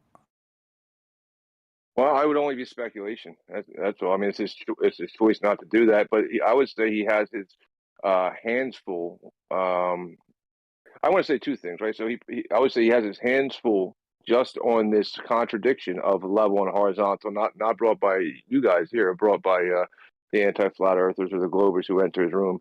The second thing I wanted to bring forth is that me and Bev are not buddy. He banned me from his room about 2 months ago for calling him out on being such a dick about being a dick to flat earthers. Dude, yeah. I'm not having a go at you. I'm not having a go at you. What's interesting in your comment there is that you provide apologetics for him once again, and this is something he's been accused of in the past, that it's okay to lie if you're talking to a baller.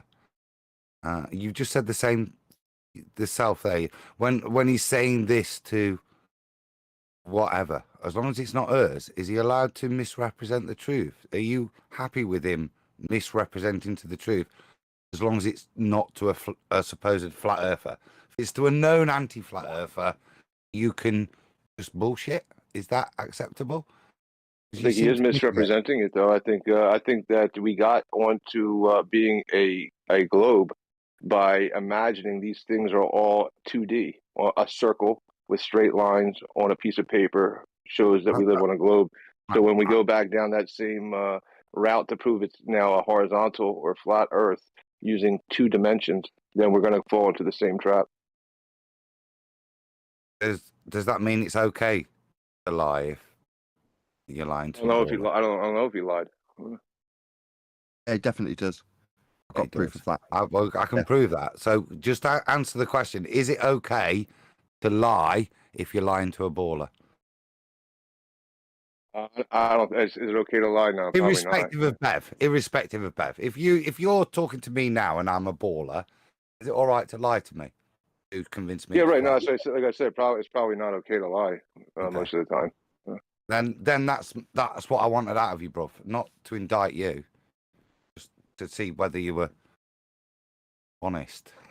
Yeah, and you are. Okay, so it's not for okay me, just to lie. No, and again, as much as it frustrates me, you have got your own motivation to seek out his motivation. For me, it just makes me want to do a few shows on psychopathy and show what they are, how they behave, and how they ensnare people, and how they get people to defend them when they've been ensnared and are showing or being shown their lies and deceit, and having the lies and deceit justified to them, so that if someone else points out that lie to them, they get a justification back from the person that's being used potentially to triangulate against yourself when you're trying to appeal to them. All of these things about how narcissists behave, I've become reaccustomed to in the last couple of weeks as I refresh my memory, when it suddenly dawned on me what the hell was going on. All right, he's gaslighting the hell out of all these people. Oh my God. Oh yeah, he's just lying to them, and they're defending his lying. All right, that's what we're dealing with. Yeah, people are well unaware. Now, for me, the first golden rule you need to learn about anybody like this, that's a narcissist, is don't try and divine their motivation. Don't try and convince the people under their wing that they've been deceived or that they're dealing with a narcissist. Just get the hell away from them as quickly as possible. Don't allow anybody from their sphere of influence get into your sphere of influence so that that narcissist can triangulate themselves with you via that person. That's the 2 golden rules. Don't allow yourself to be triangulated with them. Get the hell away from them. That's it. That's all you got to do. Don't worry about why they've lied or their motivation for lying or why they allow you to be exposed to their lying to other people with justification. But you obviously just get the truth because you're in the right sphere of influence with me, says the narcissist, while they gaslight the living crap out of you with contradictions. You'll parrot off to other people, you know, and then in the back of your mind think, no, over the many, many hours of the lies and deceit with the other opponent that we've justified the lies and deceit to, it was all worthwhile because they proved it was flat. It's not flat. Oh, whoa. You sound like a nutter. Why? Yeah, because you're basically in the sphere of influence of a nutter. Not a nutter, an actual narcissist. That annoys me. You know, I feel it's failure on my part, given that I know what a narcissist is and spent a number of years studying what they are and what they do and how they behave. After being confronted with one, you know, suffering their wrath, and going, what the hell am I dealing with? And having to find out what the hell I was dealing with, so that I could never have to have the experience again. Yeah? And after that, finding out what one is, how they behave, what they do, how they gaslight people into contradictory statements that seem perfectly reasonable and justified because they've spent hours listening to their boring lectures, which is what this boils down to. Now, if you want to prove that Bev is somehow good at something, get me those sound bites, get me a few numpty clips, get me a few toe tags, trim out a bit that I can say, within this 3-minute section, you've got a fundamentalist religious zealot who thinks the ground's curving, to say it isn't curving. What's not curving? Well, that's flat. Don't pepper it with your contradictory gaslit nonsense that it isn't flat, while somehow telling me that you've got a victory out of a glober because he's told you how flat it is. Now, if you can't realise how nutty you sound when you declare this kind of crap as a victory at Bev's, right now you just don't know what you're dealing with, do you? You're dealing with a narcissist. He's the only I'm telling you, I don't know. He's the only person I think I've ever really heard be able to do it. Do what? Do what? Well, point out the contradictions. Can you give me a clip? Yeah. Can I get it in a toe tag form? Maybe 15 minutes long. Maybe in a 3-minute numpty clip. Yeah, it's a good point. No, you should have those at your disposal. You're right. Well, no, you made the claim. He wants it from you. Does it exist? You're gonna make me go out there and fight for Bev. No, he's not gonna make you. He's not gonna make you. No. You made a claim. He just wants some cowbell to make it what it is now, from a baseless assertion fallacy, which is right now, into something with some meat on it. That's all he wants. You to support your claim. Yeah. I know you can. Well, all I can say is believe me or don't believe me, but other people have, I guess, witnessed it as well. Other people, that's an anecdotal fallacy. How many more fallacies you got? I'm not interested in no tanks, right? No, forget fallacies. Disproving your. If you've got something that is helpful to us moving forwards to truth, then you should show it. You shouldn't turn up here and say somebody said something that I can't even remember that says that you lot are talking crap and you should reconsider. You should at least bring it to the table, yeah? Not prove somebody right or prove somebody wrong, because ultimately that's inconsequential. But to seek truth, because surely that's what you're here for, isn't it? Now, if you know this truth, why can't you at least recite this truth to us? Help us, because we're not egotistical enough to not listen to it and not hear it if it's truth. So give us the truth, son, because that's why you're here. Yeah. What did you hear that brought you? What did you hear that's brought you here today to make you look, frankly, like a bit of a numpty right now? Yeah. To tell us what this truth is that we should be musing over to adjust our perception, take this message to a much broader community forward. Because surely that's what we're here for. To enlighten me, son. Yeah, no, I mean, listen. So the truth is, I've heard him have a discussion with, I guess, ballers, right? Is what you call them, right? So I've heard him have the discussion with ballers who have adamantly and angrily described Level as being horizontal by the time he was done talking to him. That's all. Yeah, I've seen him do it repeatedly. Everybody, let me just have it. How do you feel that description, that enlightening truth you've just unveiled, that you've heard Bev say something to a baller about horizontal, how do you think that resonates with us? How enlightening do you feel that statement was? Could you maybe expound on that to give us more illumination? Hold on, Adam, let him answer. How did it resonate with you? Or how do you feel it should resonate with us? No thanks. It's just a result, right? So what I'm putting out is that he is amongst those I've heard get a result. Yeah, like a turnaround 180 result. Yeah. Brilliant. So we come back to the point, that initial question, and brilliant. Let's say he did achieve that 180 turnaround. Did he lie doing that? Did he tell the truth? Mm-hmm. You just said, yeah, I've got evidence of him not telling the truth. No, I didn't say I had evidence of anything. We've got evidence of him not telling the truth. We've got evidence of him not settling an argument with ballers. Yeah, by using stuff that we've given. Yeah, that Tenth's found out that was already there to use against ballers. But it seems to go against some fundamental dynamic of his. We don't know why. So, given that he's achieved a 180 turnaround of a baller, what kind of validation is that to him speaking truth, given that we can show you that he's a proven liar? Oh, I mean, that's a lot of information, I guess, and questions to take in, right? But there is a truth, right? There is a truth in general. So when he does speak to again, I don't want to keep talking about him too much, but when he does speak to these other people who come in and they're under the belief that that level is curved, he will ask them to define it. This is just like a summary, right? He'll ask them to define it and how they came up with these definitions: horizontal and perpendicular, to a tangent, etc. To the point where at the end of the discussion, they will, yeah. Right, I don't want to stay on repeat, right? Yeah, I don't want to stay on repeat. That's good. Okay, so I'm cool with you on that. I think we'd agree. I mean, I've listened to Bev's channel, and yeah, I've heard him destroy some ballers, as we've discussed tonight, take some to a neutral platform for whatever reason. I've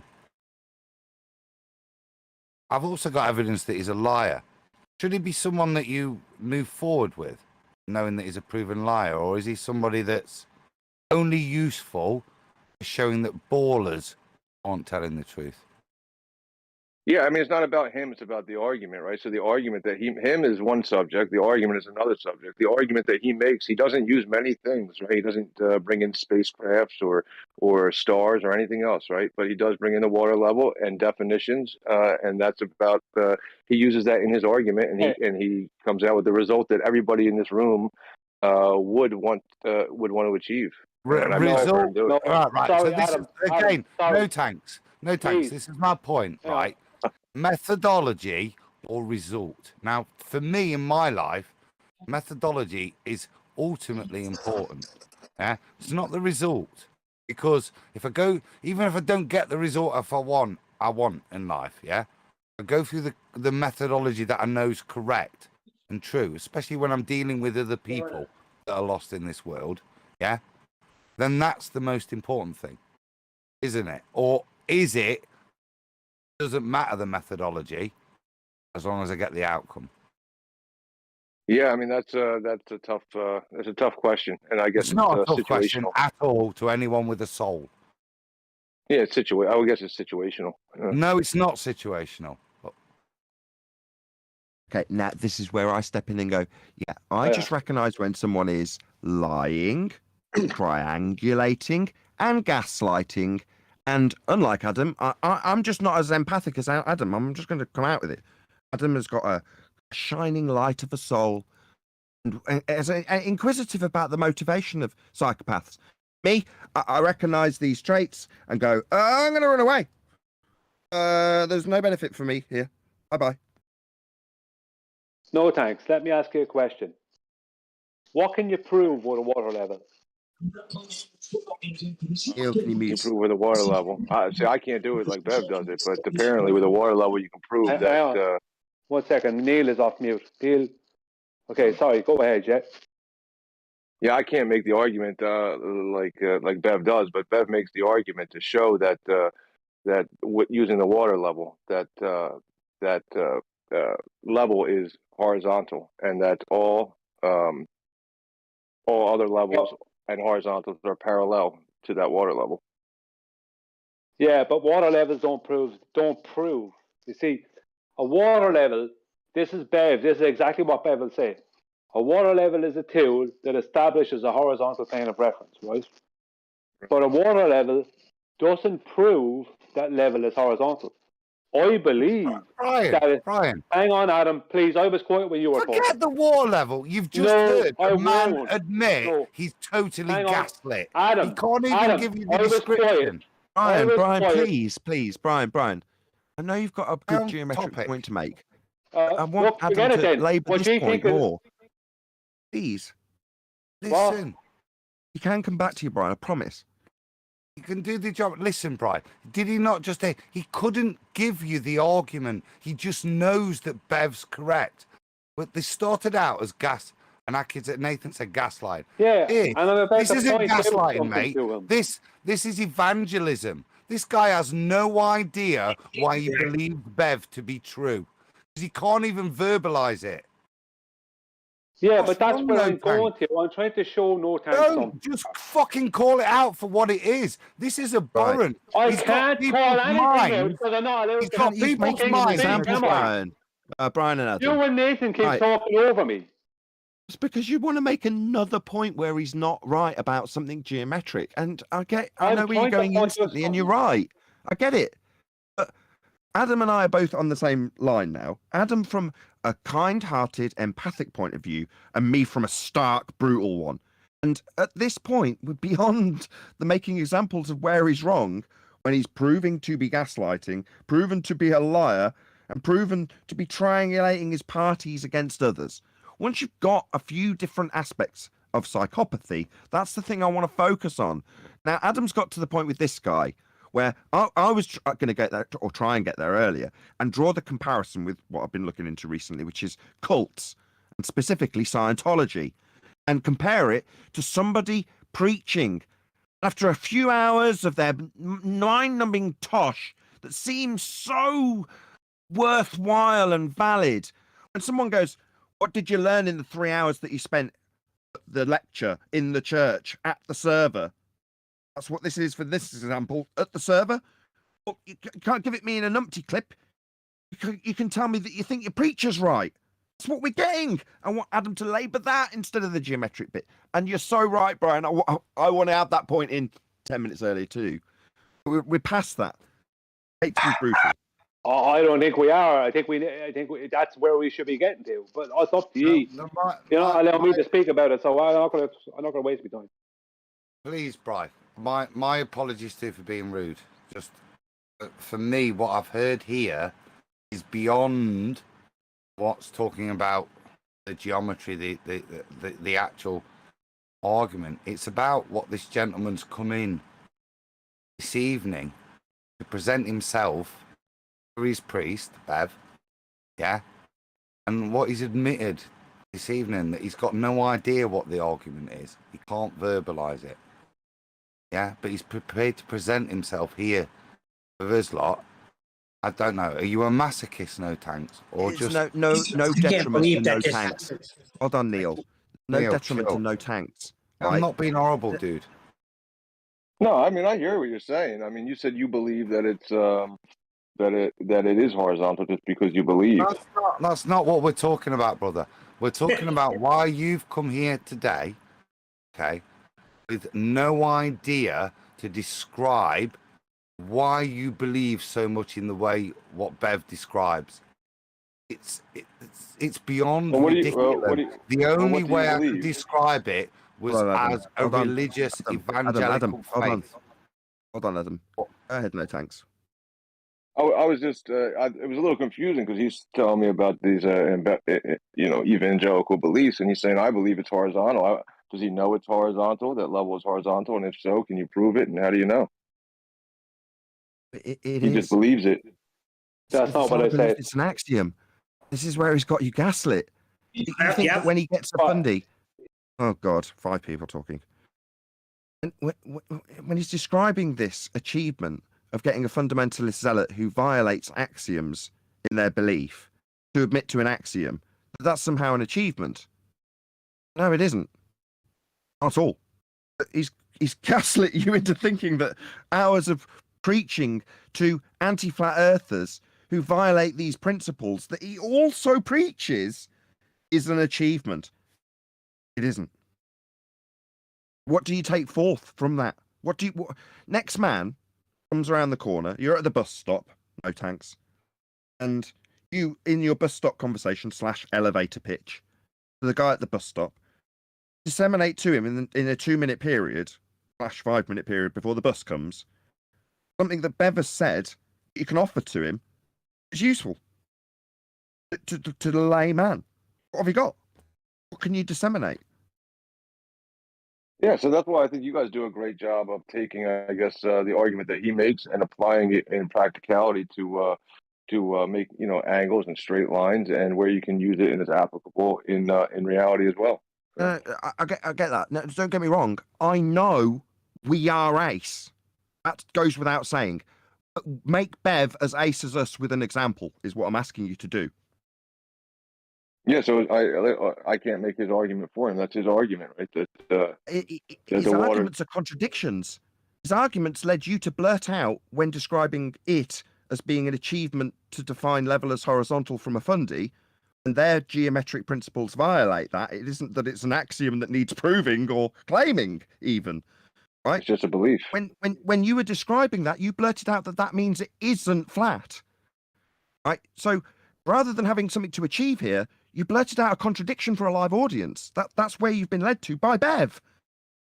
Maybe my exasperation's getting this through to you because I don't want to say the word, but I'm going to have to. I pity you.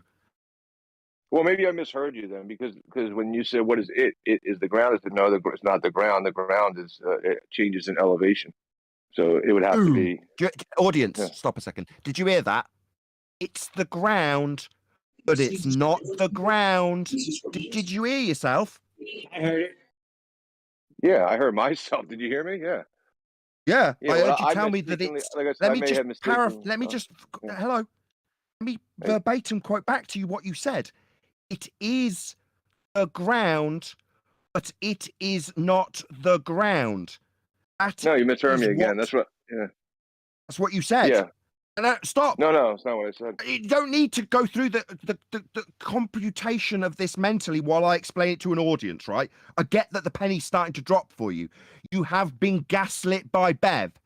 I don't need you to stutter and stammer your way through me explaining this to the audience now with you as our example, which I commend you and I praise you and I want to kiss you for, frankly. And the fact that you've been so tolerable through the process that could be easily misconstrued as us attacking you when I want to convey my pity for you. Because you've been gaslit by Bev to the point where your statement only 2 minutes ago was, it is the ground, but it's not the ground. That's what Bev's given you. Not an elevator pitch that you could give to someone like we give out to our audience when he poisons us and undermines us. But that's the crap that you're coming to us with, this literal, in one concise sentence contradiction. I tried to clean it up, right? So what I was saying was what I thought I was saying, right? Was when you say it, what do you mean the ground? That's what I thought I heard you say, and I said no, not the ground. The ground changes in elevation. So what's level / horizontal then exactly? It? Well, how do you establish what exactly is the achievement? When we get the fundies to say that it is level / horizontal, where would there be achievement if that's not the ground? Yeah, it's not the ground, right? So even they don't use the ground. No, I get that. So where would there be an achievement in this, other than a glaring contradiction you're not getting? The achievement? Yeah, I'm missing the question. You know shit. Yeah, how is this an achievement if you've in this statement of getting a fundy to say that level is horizontal in reference to the ground, when you blurt out like a Tourette's patient that is in one sentence actually not the ground? My God, I know what this experience is like. That's why I'm getting agitated, because I've dealt with empathic people, nice people like yourself, who's getting snared by psychopaths, and it's like banging your head against a brick wall, even in light of the most glaring lie or contradiction. In this case, contradiction. It wouldn't matter if a lie was being presented to him, ladies and gentlemen. That's what you're dealing with. That's why when I said not only detach yourself from them, detach yourself from anybody in their sphere of influence, because they're almost 99% as bad as them. Now, I hate to say that to you, No Tanks. You're an empath. You're like Adam. And you'll get snared by many a psychopath. That's just how the world works, unfortunately. You will. It is. You get It burned. is. And no thanks, mate. Can I just... I see... I've listened to a lot of the stuff you've not explained this evening. And none of it is your truth. And I just... Why are you here trying Well, to what I was going to somebody else's truth that you clearly do not understand even their nonsense? You can't even understand the contradiction that's being put to you with the rhetoric that Bev gives, which means you don't understand. I don't see the which contradiction. means you don't, I'm not finished talking, which means you don't understand Bev's rhetoric, right? And pity is the wrong word. The argument. You're my brother, and I'm trying in this format to show you that I'm not trying to tell you anything. Nobody should. What we're trying to point out is the obvious contradictions, and hopefully you've, in your total inability to explain your position and explain why this contradiction exists, you can recognize that you maybe need to take a breath and just take a pause, stop waffling and digging yourself deeper, and just go, maybe there is a point for you to consider. Because I've got no desire to humiliate you here, but that's all that's going to happen if you carry on down this silly path. Been pointed out. What do you have another tool? Because I mean, it is. No, I don't have a tool. You're the one that came here telling us that Bev is right. Okay. And we've gone through. Well, I said Bev gets. Can I talk? No, thanks. You're not able to explain that. And I'm asking you to just take a breath. Hold on, Adam. Yes, how many Brian. breaths do I got to take? Let No Tanks respond. Okay, bury yourself. Off you go. Go ahead, No Well, I Tanks. was just curious if you or Brian maybe had another natural element, right, to establish horizontal, or I mean, did he take the water level from you? You're have missing something else the that doesn't point. Leave me out, please. At least the time, leave me do it. Point. Off you go. No, just let the lad realise with his question there that he's completely either not understood what's just been put to him, yeah. In the slightest. I'm not asking you for another action for me to explain the nonsense of the contradiction that's just been explained to you. It's not for me to do that, is it? Brian wants to. I can feel your pain. I know Brian does, but we're past the point of these explanations. We're not past the point. That's the point. We are. We're talking to this guy Adam, on another level. You haven't exactly had any success. Hold on, Adam. Chat geometry. Let Brian do it. Hopefully, it'll be less Brian than usual and get it really concise, because then we can just carry on. Brian is itching to do it. Let him. Go ahead, Brian. Yeah, look, no thanks. You were told by Bev that the water level proves that level is horizontal. Bev tells everyone this, right? You take a 500 meter water level, right? And what you have there is a 500 meter begging the question device. Because there was no way to check the water level. There was no way to optically check it because there's not an optical tool.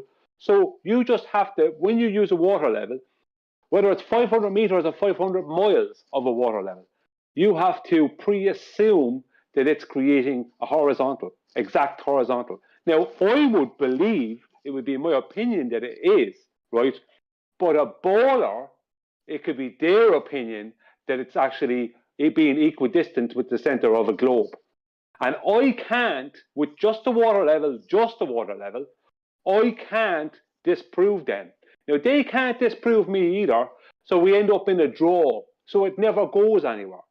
So that's why I made a shorts video in the past week where I said water levels are gravimeters. And my point being is that if I say to you gravity exists and you say prove it and I point to a gravimeter, that doesn't prove that gravity exists. No more than if I say level is horizontal and you say to me prove it, and I go water level. If you're a baller, you can argue against me using ball globe mathematics to get a draw out of that situation. Yeah, I hear what you're saying, and what I would say to that is that the cycle. Hold on, Brian. Let him respond. No, Okay, Brian, let him respond. Just let him. Not finished, let him but respond. okay. He's the guest. Let him go ahead. No, thanks. Well, I don't want to cut the end of the point off, but you made a point in there that we would be stuck in this loop of both either side presupposing that the water level curved or it's horizontal. So then you're stuck with this problem, and then what you need to do is prove that water that a water level is a tool used to establish a horizontal plane of reference. You'd have to prove it. Yeah. Otherwise, we're going to keep going in circles. So you're saying that we have to stop proving it, right? But the point is that you need to prove it. Otherwise, we're going to be in a circle. Yeah, but that's my point. My point to Bev and a whole of the Detroit Thinking server, even though they all went against me, my point being is that you need more than a water level. What you need to do is validate that the water level is doing what you say it's doing. Now, I gave away this week in a video to validate it without a shadow of a doubt. That level is horizontal, which proves the water level is showing that level is horizontal. But the water level on its own is not a proof. It's a begging the question device, and that's my point.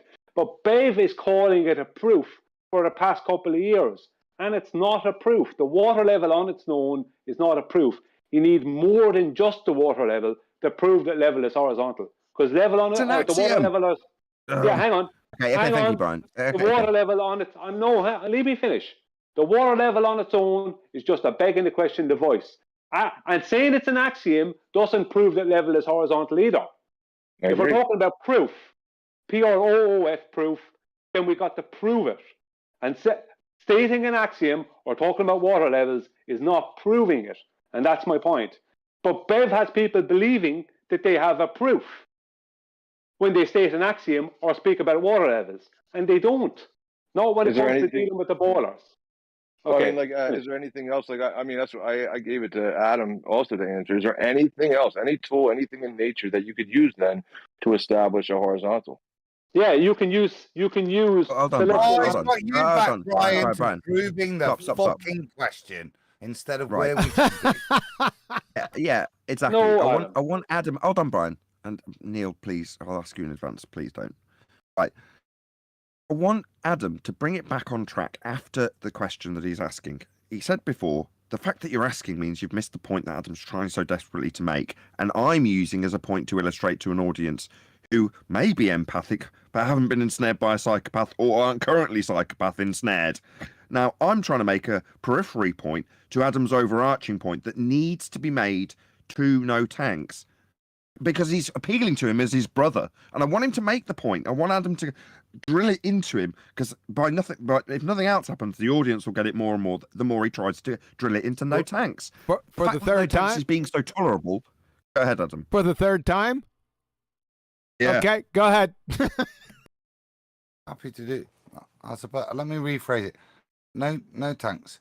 Why are you asking me, Brian, Nathan, anybody else?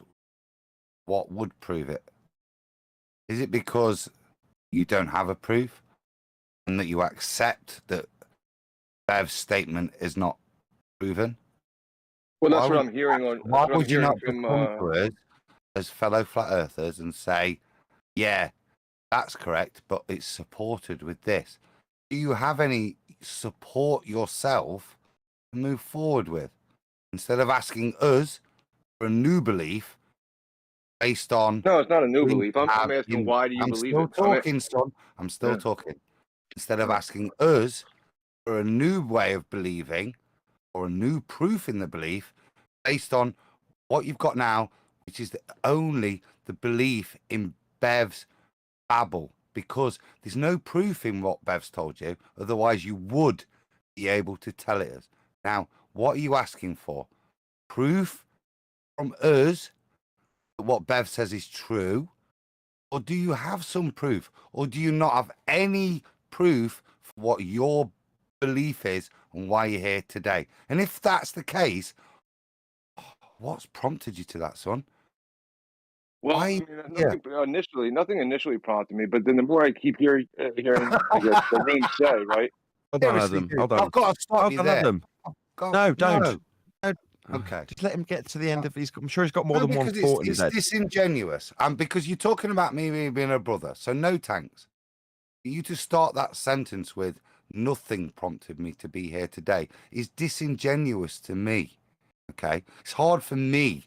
I'm being genuine with you to move forward from that statement. Clearly, you've come in to this server for a purpose. So at least do me the courtesy. At least do me the courtesy, yeah, of giving me a genuine answer as to why you came into this server tonight. From swearing on God, you're believing maybe God. at the end of my statement, right? So you know, initially I wasn't going to try to make the argument, right? But the more I keep hearing the room assert that that the level has to be horizontal because it just has to be, because it's an axiom and it just has to be, and you have a belief, right? Is what you're saying to me. But the more I keep hearing that, the less I keep hearing, the less I'm hearing any proof of that axiom, any proof of it. So you're trying to prove an Just that it axiom. has to be. No, Kiwi. No, I asked you the question. Do me the courtesy of telling me.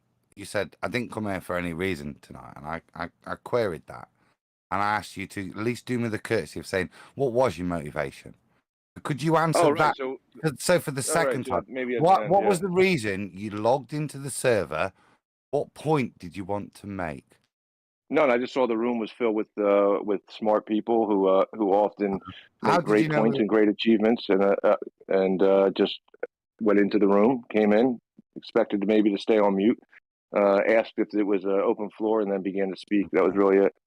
Brilliant. And like at that point, then why was Bev the topic in your head that you brought up after recognizing what great people you were with? And it wasn't in my head. It was in the chat. It was in the conversation. Even though you don't allow respectful speak. At what point? Let's talk about Bev. Why did Bev pop into your head at that point? What made him pop in? Of all the things we could have discussed, Bev came in there. Why? I feel like a lot of projection is going on because, I just feel like a lot of projection is going on right now. I have nothing. I think you guys are great, man. But you guys were talking about Bev. Adam. I'm done. I'm sorry. I'm not trying to argue with you, man. I mean, but, I am done here. No, I am done. I'll first say the gentleman's not. You have to be done. You just have to stop talking right now. Just stop talking. Stop talking. You keep saying it. I don't know. Adam, please, I beg of you. Go ahead. No thanks. You're projecting. Yeah, that's all. I mean, it was just the conversation of Bev was already taking place. I mean, if it was another conversation, I may have chimed in on that. But what I just take from just whether I have any sort of side, right? He does get through to people in a way, but they come back the next day, maybe asking the same questions. It is bizarre, right? The whole thing is bizarre. But he can get through. But yeah, I mean, just like when you pass, if you see like a bar, right? You're walking by a bar. I didn't have like an ulterior motive. I saw a bar. Right. Stop a second, no thanks. We've got 2 or 3 people, Neil included, who can't take a bloody hint. Says who and Neil. Please, can you stay on mute so I can hear what No Tanks has got to say? He hasn't got a word in edgeways from the 90% of the conversation he's been involved in. Be nice to actually hear what he's got to say. Thank you. No Tanks. 3rd time's a charm. Yeah, no problem. Yeah, I didn't really. I just that was the topic at hand, right? So I just chimed in on that. There was not like I wasn't sent or anything like that. And I am hearing a lot of it has to be horizontal because it has to be because that's how it has to be, without any proof. So it is a difficult task to then to prove that a water level establishes a horizontal plane of reference. It is difficult to do it, but if you work through it long enough, as I've heard Bev do, if you work through the definitions of horizontal, vertical, perpendicular at a point, and along that line, extend that line equidistant from the surface, then you can get through to people. What through to people? That it's not flat? All right, that it's not flat. Yeah. Right. So we don't live on a. Does that feel like the conclusion of a nutter, or the valid, fruitful conclusion of something worthwhile to be pursuing? Which is it? Those 2 options. The two options are that we've achieved something with lots of hours in front of the pastor, getting somebody who's opposed to the church to concede that an axiom is correct, but not because Earth is flat. Achieving precisely what? The ramblings of a nutter, when we're not referencing the ground, even though we're talking about the ground, and we've got somebody on the opposing side to concede that level is horizontal, but that's not the ground because that's not flat. Therefore, what the hell are we doing? What is this achieving other than sounding insane at the end? Yeah, that's tough to get into that, but yeah, I mean, flat is just a description of something, right? It doesn't, you know, horizontal and flat, they can be synonymous, but it all depends on the context. When you say it's tough to get into that, do you mean it's got any relevance to the topic of flat Earth? It does. Well, we don't live on a flat Earth, right? Like a piece of paper. We don't live in a 2D world. We live in a 3D world. Yeah. Oh God! Off you go, Nathan. That's all right. No, God, can you stop groaning? Him literally verbalizing the gaslit position he's taking. I want that to be heard. He's been so conciliatory with getting it from him. I want it. Let it happen. Don't groan. You got nothing to add, Neil. Just go on mute. Thank you, No Tanks. I'm freaking mute the whole time. Yeah, so I would suggest that right in the middle of me telling you not to just interject with your verbal commentary that's adding 0, you should just blurt something through the middle of the next point I'm about to make. Thank you, No Tanks.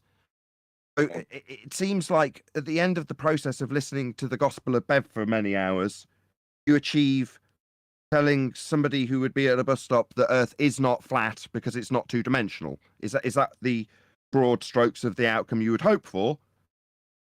I mean, real quickly on a bus trip, I guess I could be like, look how they came up with the globe. They wrote it on a flat piece of paper and drew straight lines. But why, if we're intentionally trying to prove it isn't a two-dimensional piece of paper? Again, do you understand how this now, with you telling me how Earth isn't the flat piece of paper, would make you sound like a batshit insane mental patient? Given that, what's the purpose if Earth isn't that piece of paper? By comparison, by scale, by navigation. We'll get there in the end, though.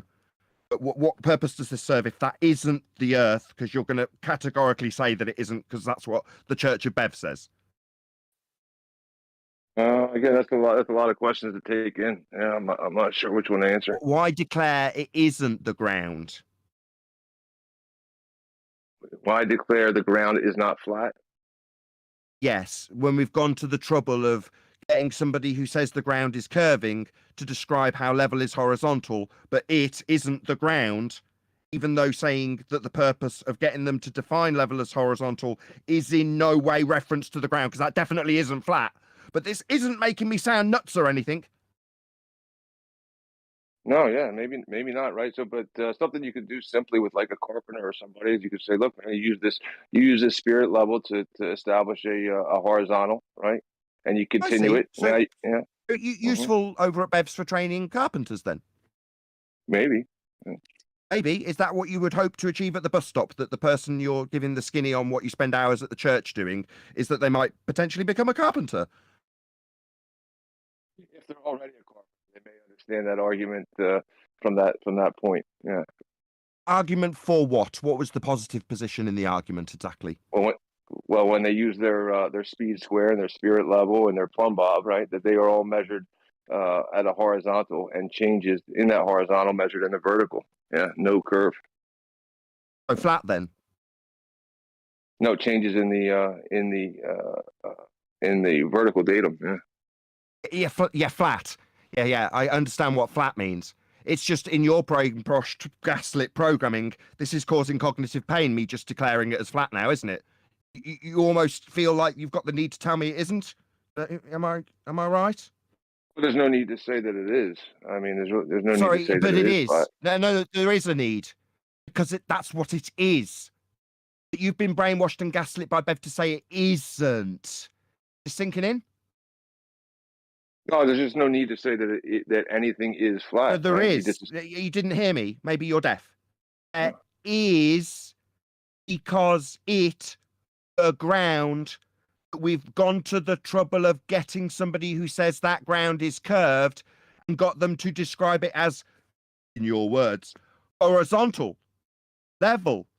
That would be the ground that's level then, and your cognitive brainwashed gaslit position would be instinctually to say no. Correct? I would say that you don't have a line in reality, right? Like not a single 2D line, right? And then you extend the X and the Y You are axis. going to now do this. You are going to now literally do it and tell me it isn't. What's it? It isn't. What? You're asking me now? Does that sound familiar? Like it was something I asked you about an hour ago? You tell me what it is. What is it now? What? You tell me. Well, with the carpenter, it would be like a bridge or a structure that they're building. Yeah. Where would they be building it? In reality, I guess somewhere maybe on in the their backyard. Ground? They could be on the ground, perhaps. Yeah, they could go to the ground and build it. Yeah, what do you mean? Yeah, we're definitely not talking about the ground, saith Bev's church. We're not talking about the ground, my friend. You blurted that out to me, did you not? We're not talking about the ground when we say it's flat. Do you understand how batshit insane this is, my friend? Is it sinking in? Oh yeah, the ground is not flat. That's why you need the water. That's why you need a water level. We're building on the ground, and we're describing it in carpentry terms as flat, aren't we? Yeah, not the ground. You're still not penny not dropping how batshit insane you're sounding. No? Yeah, I don't think we're measuring. Getting it. I'm not getting it. No, we're not measuring. The ground is what we're debating. The ground is the achievement when the fundy who says it's curved concedes it's level, horizontal. Yeah, that's not curving. That's flat. The moment I say that's what it is, you chant through me because cognitively you've been gaslit by Bev into saying the polar opposite of the conclusion. Oh my God, this is like pulling teeth. I'm just trying to put it into into a real life situation. Like say the carpenters in the backyard building a deck, they could stick 2 poles in the ground, sure, right? But once they're in the ground, it's definitely not flat, my friend. In the ground, definitely not flat. I better blurt that straight through the middle of this example. That's in the ground. Yeah, you can stick something in the ground. Flat, right? Not flat though, right? Better blurt that through the middle of it. Can I give you a real life? No, thanks. He's not getting it, Adam. I feel your frustration from earlier now. Now he's going to start describing what's happening with the ground. So stop with the ground. That's what I keep saying. I'm not going to go to the ground. Yeah. No, thanks. Stop with the ground. Let's remember. Well, let me get there then. Let me get to the next part of it. Don't get there. Address the point I'm going to give you. A different point. No, the point we're trying to get over to you, not the point that you're trying still to comprehend from Bev. Yeah. Well, you're trying to. All right, show me the ground's flat. Go ahead. All right. Listen. What we're trying to show you is the complete contradiction. Okay. Now, what we've got to tonight, and we've mentioned it probably 2 hours ago, is that Bev gives you this contradiction. What you keep getting back to is it's not flat. Not flat. Yeah, I can show you your priest giving a sermon. Brian's used it where he's put into a contradiction with this lexical fallacy that he's using to brainwash you. Yeah, where he's forced into the admission that the whiteboard is flat. They're the words of Bev. So you need to deal with those words. The whiteboard is flat. From your priest that she's saying that's using this, like I say, lexical fallacy that you're falling for. You're misusing the representation and he's mugging you off. You're being gaslit. And we've spent a long time saying the same things. And you keep coming back. Some things that have nothing to do with the reality of why you don't even understand what Bev's telling you. I'm done. It's not Bev telling me anything right at the moment. Right now, we're saying that one person's saying the ground is flat, right? So we take these 2 poles and we stick them in the ground, right? And we don't use the ground, right? Now what I do is I take a water level and I stick it onto the pole somewhere at any given height off the ground, not on the ground. and then I take the other end of the water level, put it on the other pole, and once they are at the same mark, the water level establishes horizontal, not the ground. The ground is not flat. Wow. So you didn't understand any of it, what Brian said to you. None of it has gone in. Nothing's rattled around there. That's fine. Because no, that's good, because it plays into my next point for the audience. So no, that's fine. Yeah. When I said don't interact with people who are party to them, it's because of this. Doesn't matter what you try and appeal to them with, you'll get nowhere. There's no saving them, right? Once the narcissist ensnares them with their nonsense, yeah, that is what is prevalent. Doesn't matter. So you're not going to achieve anything. If anything, from the position of this would be to our detriment, right? No offense to you, and I'm speaking like you're not here. I'm really sorry. No thanks. No thanks. No, that's all right. No thanks is going to go back to Bev's server and talk about this with them. Why wouldn't he? Right? Something to talk about. Right? Well, all that means is this is being fed back to the narcissist. He can use this to gaslight his followers, or it's not going to benefit me to try and explain to this guy, oh thanks, how he's been gaslit, because I will never succeed, right?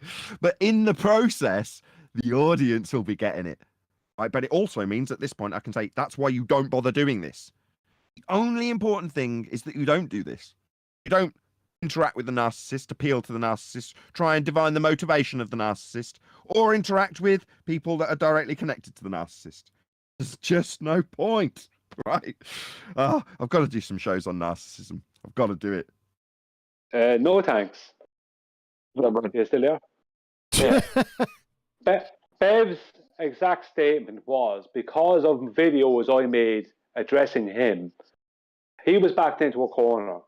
And his statement was, without addressing the correction I was giving him, right, or addressing the fact that he had spent a year accusing people, trying to, what I call flat shame people for saying the earth is flat because hills, mountains, and valleys exist.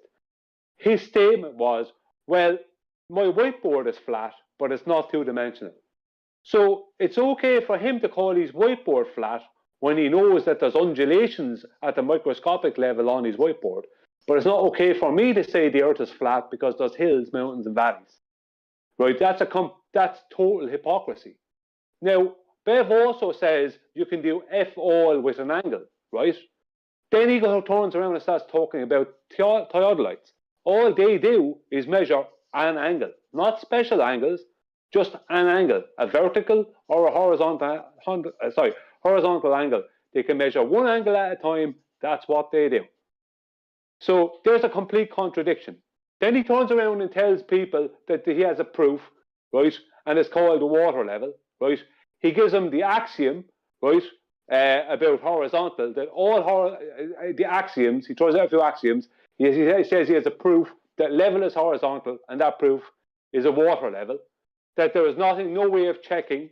There's no way to check a water level, right?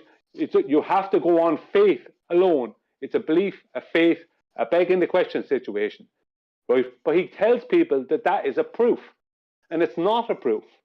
And then he goes on further and says, this is the fourth one, that level being horizontal has nothing to do with the Earth. And when he's corrected on that by Quantum Eraser, because Quantum Eraser pointed out that all horizontals are parallel to the plane of the horizon, right? And the horizon is the Earth. So level being horizontal has everything to do with the Earth, right? And then he goes along, this is the fifth one, and says that there is no such thing as a flat plane, right? Then he mentions a flat plane. So all horizontals are parallel to the plane of the horizon. Horizontal is flat. So Ben is talking complete and utter rubbish over there, but he has everyone believing that he's some kind of an expert. I spend more time, and I've said this to him, I spend more time rolling my eyes to the sky than I do looking at the screen when I'm watching the show. So that's a good one. Think about those 5 things. Brian, he's trying to respond to you. Sorry. No, I was just going to commend you and say, or QE or whoever brought that point up, that or all horizontals being parallel to the plane of the horizon, and you pointing out that the ground is the horizon. That's a good point. Yeah, it's like there's 5 points in there that show Bev being dishonest, hypocrisy, contradiction, not knowing what he's talking about, you know, making statements that aren't true, and yet he has a lot of people following him that thinks that he's some kind of a wizard. All he does is annoy the ballers. That's the best he does. He doesn't win anything. He gets draws and he annoys the ballers. The ballers hate him, so people like him. But the ballers hate him. I've been listening to him, right? I've listened to Bev against some of the ballers. I remember one specific night listening to him, we're talking to Ruhif, and Ruhif asked him a question, and Bev wouldn't give him a straight answer. The answer was just a straight answer. Just be honest. Just answer it. It didn't matter. It didn't mean he was going to lose against Ruhif, but he wouldn't answer. It's like, it's just give the answer. It didn't matter. Just be honest. And he wouldn't be honest with Ruhif. I can't remember exactly what the question was or what the answer was going to be, but he just would not be honest with him. I was like, this is months ago or whenever it was, maybe a good while back. I was thinking, why don't you just answer the man? Just give him an answer. What's the difference? But he wouldn't give him an answer. Why is he incapable of admitting when he's wrong? Why is he incapable of just giving an answer when it's time to give an answer? Yeah, in my opinion, he doesn't give enough answers to be wrong. He doesn't say much other than maybe a vocabulary of 100 words. So how could he be wrong, right? But and then another critique would be, why does he attack those who are on the same same plane and with the same understanding as him? I don't know. I don't know the motives. I don't want to pretend to know him. He also says that he doesn't talk about the earth, and that he's talking about is not to do with the earth. So what's the point of his channel then? Is it a geometry channel? Well, if I want to learn about geometry, Bev is not going to be the person I'm going to go to, because he doesn't know everything about geometry. There's better ways to learn about it out there. Is it a surveying channel? I mean, why don't I just go to a channel where there's people who do actual real surveying, who are actual surveyors? I know he has a surveying certificate, but the point is, what's the point of his channel then? If he's not talking about the earth, what is the point of his channel? What's it all about? Well, he's talking about the proof, I would say. Like, that would be the point, right? Like Adam had put forth earlier, and some others would put forward, right? Would be the axiom that that horizontal and level are the same thing. Well, then somebody's going to walk along, and you've seen these people. They walk up and they say, "Prove it." Can you prove it? And Bev is taking an attempt to prove it. What now? Prove what? That water and a water level is a tool used to establish a horizontal plane, and it does not curve and prove it. Horizontal plane? Mm-hmm. Which is an imaginary thing, yeah. A plane. A flat plane. Yeah, an imaginary thing that we're using to describe the ground. And you could use it to describe the ground, and then I guess it is not could, not I'll blurt out it isn't the ground, but it is. Just contrary to the gaslit nonsense that you've been spewed out to by Bev to psychologically manipulate you as one of his audience members or members. I mean, like I said, a plane is just an imaginary thing that we use in geometry, right? And a flat plane, a flat plane in reference to the ground that we're debating about. Is that what we're talking about right now? Well, in order for it to be flat, it would have to be 2D. Yeah. But it isn't 2D. But we're still talking about it, though, aren't we? So the flat plane that we're going to be talking about when we reference the ground, get that absolutely clear, so you can't blurt out that it isn't the ground that we are debating about very specifically and navigating very specifically. I'll make it clear, we are talking about the flat plane that is the ground we are debating about. Are you clear? Have I washed away the gaslighting yet? Yeah, if you want to apply it, we are clear. It's the ground. Okay. So the flat Earth, then, correct? Well, no dimension. Yeah, I mean, you can use the plane. The ground, the flat Earth, then.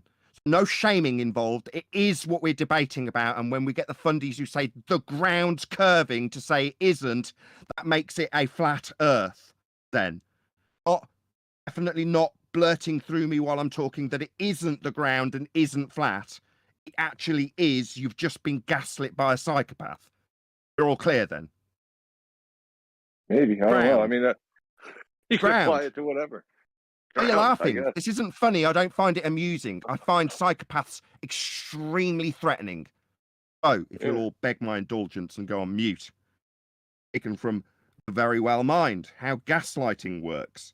Gaslighting is a technique that undermines a person's perception of reality.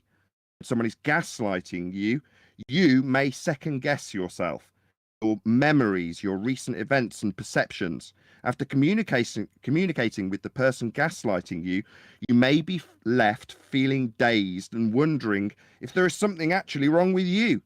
You may be encouraged to think that you are actually to blame for something, or that it's just you being too sensitive.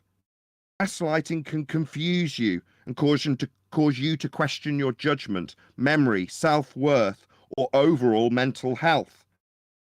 It may help you to learn tactics about gaslighting. Then it lists off the types of things that people do: lying to you, discrediting you, distracting you, minimizing your thoughts and feelings, shifting blame, denying, using compassion as a weapon, or rewriting history. These are the types of things that when I see someone doing and try and verbalize the contradictions to somebody who's had it done to them, and all they can do is defend the person gaslighting them, I just go, well, I've got to go away from this as far away as possible.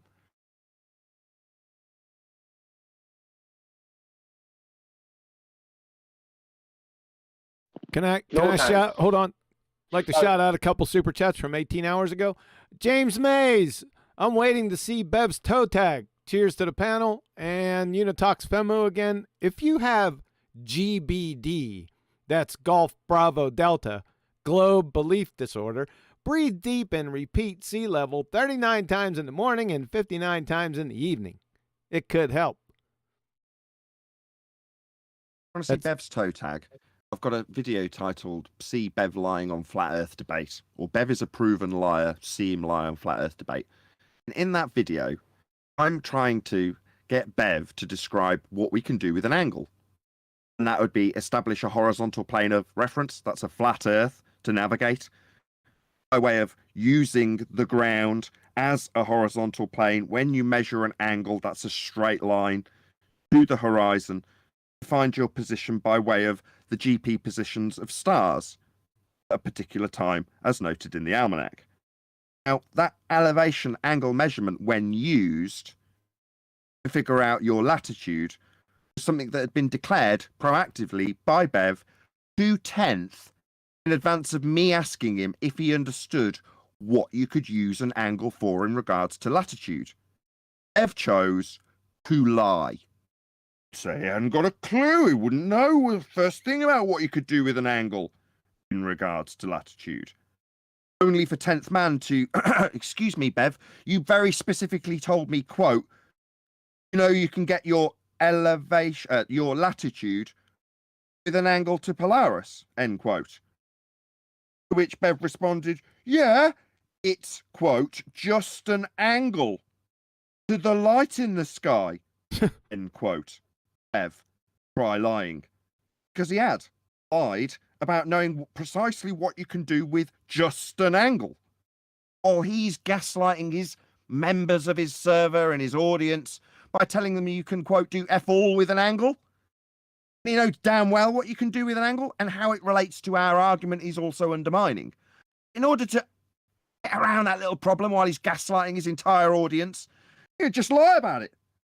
Obviously, if you've got a sympathetic panel that's watched you lie and had justification for why you might occasionally have the need to lie, and this lie's just like that lie.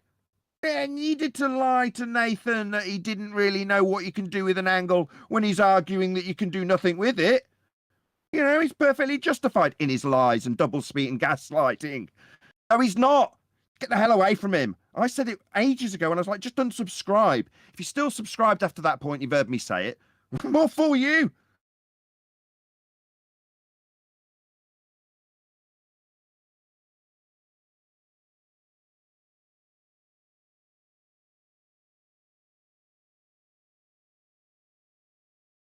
now. Fuck. Is this a private conversation? Am I allowed to speak now? Neil, shut up. This is the appropriate Neil, time shut to- up. We were about to all join in a group So, This is serious. I find I know it is. psychopathy a very, very, very serious issue. And time and time again, when you're dealing with somebody who's actually interacting with the narcissist in question, the examples will fly straight over the example. In this case, I'm really sorry, mate. It's you. No thanks. It'll fly over their head. That's been conditioned into them preemptively. You wouldn't be out here doing this with the confidence that you have to be shown to be contradicting yourself unless you had that confidence installed to you by the narcissist. Well, you know, that makes you a great example and nothing more. And it makes me feel bad that, given how tolerant you've been of us doing it, it tells me how empathic you are and why you're in this position, which just makes my skin crawl.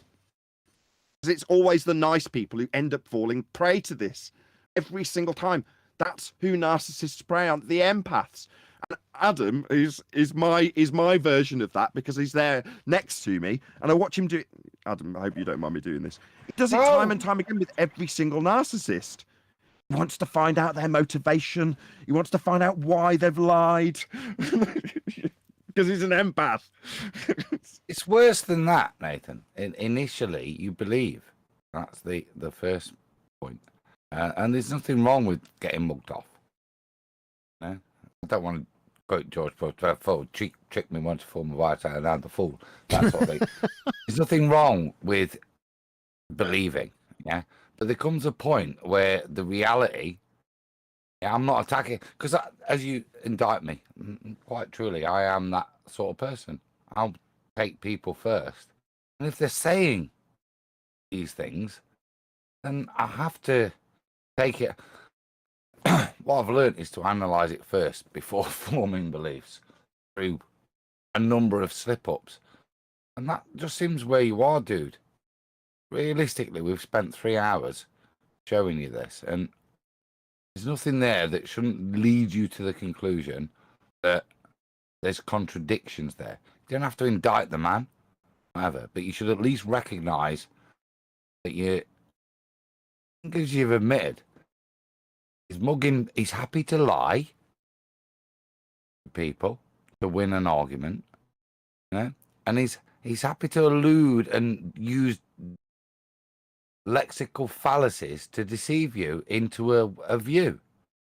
And you have to accept that because you have not been able to even verbalize what his claims are. Yet you're here. And that's kind of what Nathan's not having a go at you at, but what angers him so much. Not at you, but that you're getting mugged off so much by somebody. That's what I meant by pity. Yeah. I see it happening and it frustrates me. It frustrates me greatly because there's very little I can do about it. Now, to the person that we're talking to, you know, Tanks, there's no hope for you. I'm really sorry. I'm not going to be able to help you in this regard. No matter what I say to you, cognitively, you've been conditioned. Now, the people who run cults are psychopaths. I use the word grammatically, intentionally. I could have said narcissists. It's perfectly interchangeable. That's who runs cults, right? And typically, you'd go, well, that makes no sense, right? Aren't they the evil monsters carrying the knives? Oh no, definitely not. On quite the opposite. They're the charismatic reflection of everything you want to be. Everything you value in your life will be reflected back at you by the narcissist. And they prey upon weak people. Now, what is the weak group that's been preyed on in this example? Well, it's the people who've suffered the persecution of being a quote unquote flat earther. And it's the person that's squashed under the ridicule of that title to the point where they go, I damn well don't want to be someone who declares the ground is flat. In fact, I want the opposite. Where can I find someone that can offer me this? I want all the principles that I've learned to remain intact, but with this unfortunate acceptance of the ground being flat. notwithstanding bloody oceans and bloody valleys and bloody undulations. The ground, the earth, it's flat. If I can just get away from that exact term, I'd be a lot more comfortable, because then when someone asks me in society, I can, as an empathic, honest person, say, nah, flat earth. Nah, the earth's not flat. Obviously, we've got mountains and valleys. And then rub my collar and feel good about myself. Those people who want to get away from that crap because they've felt persecuted for the last 6, 7, 8 years, or however long it's been, they're going to find it from Bev. He offers it on a golden platter. Nah, not flat. Look, I am categorically, it's part of his strapline and persona, I'm not a flat earther. I figured it out a few weeks ago. Why? Because part of his sales shtick. Yeah, he's appealing to that person that doesn't want to be a flat earther. Totally empathise. When he put it to me in the way that he's brainwashed his minions with, I agreed with him. With a little smirk to one side of my face. Yeah, I agree, Bev. Yeah, I wouldn't want to be a flat earther either. What a stupid notion. We've got mountains and valleys. Yeah. Yeah, but it is flat. Earth is flat. Yeah? Not in, as Brian's defined it, some geometric context that you've bastardized. The lexical fallacy. Yeah, I can drop it into. Nice. Nice. Sweet. But with the appeal of not being a flat earther. And that's a succulent deal that's on the table right there. And I can see how it appeals to people who, and when I watch on the occasional times that it gets played on my show, because we react to him, because Brian's a real avid fan and subscriber, we have to react to him over and over again. What I see is the people that I've seen before and know they are. And I go, you've got tired of the shit that we have to endure as flat earthers, haven't you? You don't want to be a flat earther anymore. Someone's put their arm around you and told you don't have to be. And all you have to swallow is this glaring contradiction. And we win against a glober who says the ground is curving. We get him to say how it isn't curving. The ground's not flat. Malfunction. Yeah. That's where we're at. If someone's offered you something, who's offering it you? Somebody full of contradictions, doublespeak, triangulation, contradiction, nonsense assertions, fallacies, deceit. That's what you've got. That's who's giving it you. Is it worth it? I am proud to say I am a flat earther. In spite of all the nonsense you get from David Weiss and Jeranism and even Pete Shea, I'll shoulder all of it. I'm flat and I'm proud. Earth is flat.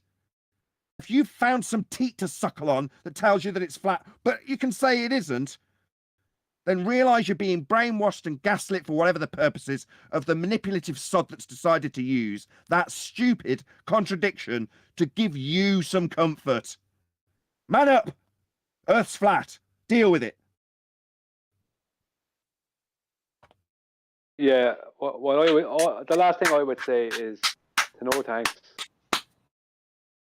The last thing I say to no thanks is that a while back there, while you were speaking with Nathan, you used the term flat. He said, well, something isn't flat because flat is 2D. Now, Bev has spent a year telling everyone that flat was 2D and giving people the impression that flat was a bad term or something bad about calling yourself a flat earther because hills, mountains, and valleys exist. But Bev's whiteboard is flat, but it's not 2D. So I could not give anyone credibility if they're willing to be that hypocritical. I couldn't do that. Even just that one instance alone is enough for it to lose credibility with me. And that's only one of many instances. You said, yeah, flat is 2D. Flat is not anything. Flat is just a word that describes something until you decide to describe that thing as flat. Then you can start stating things about the thing. But flat itself is just a word that is a way of describing, a word for description. But yet you said flat is 2D. So you look out the window and go, there's a hill. The earth is not flat because there's a hill. It's like, no. If you can see the whole earth at one time from a high altitude, you wouldn't notice that hill. The same way as you don't notice the undulations on your table. But you still have to describe our table as flat. How else are you going to describe it? What other word is there to describe it? You know, there's no other way. A sheet of paper has to be described as flat. But Bev wants the people to be shamed, to feel shame when they describe the earth as flat. But he's totally fine. It's the other way around. They already feel the shame. He's appealing to that. He's playing on it though, but he's playing on it, Nathan. Playing on it. That's a much better term. Playing on the shame. Playing on the shame. But it's okay, but he's totally fine with calling his whiteboard flat and also stating it's not 2D when he's put on the spot. Right. See, well, I want to be the antidote to that. Right. Yeah. It's not something that you necessarily would pick up as a badge of honor. Yeah. When you stare over at the badge that says flat earth on it, it looks dirty. Yeah. Believe me, once you polish it, you realize how gleaming the diamond that is that badge actually is. That's what it is. Now, like I say, I'll shoulder all the crap that comes along with it, this included, because it's a fact. I'm not ashamed to say it. You shouldn't be either. The fact that it's a tarred badge is because they've had to pour tar on it. And the fact that once you've polished it, people want to come back along and pour more tar on it makes you want to go to somewhere like Bev's. And I get it. I empathize. I'm not devoid of empathy. And I see these lost souls going to Bev's. The shame of flat earth, hopefully behind them.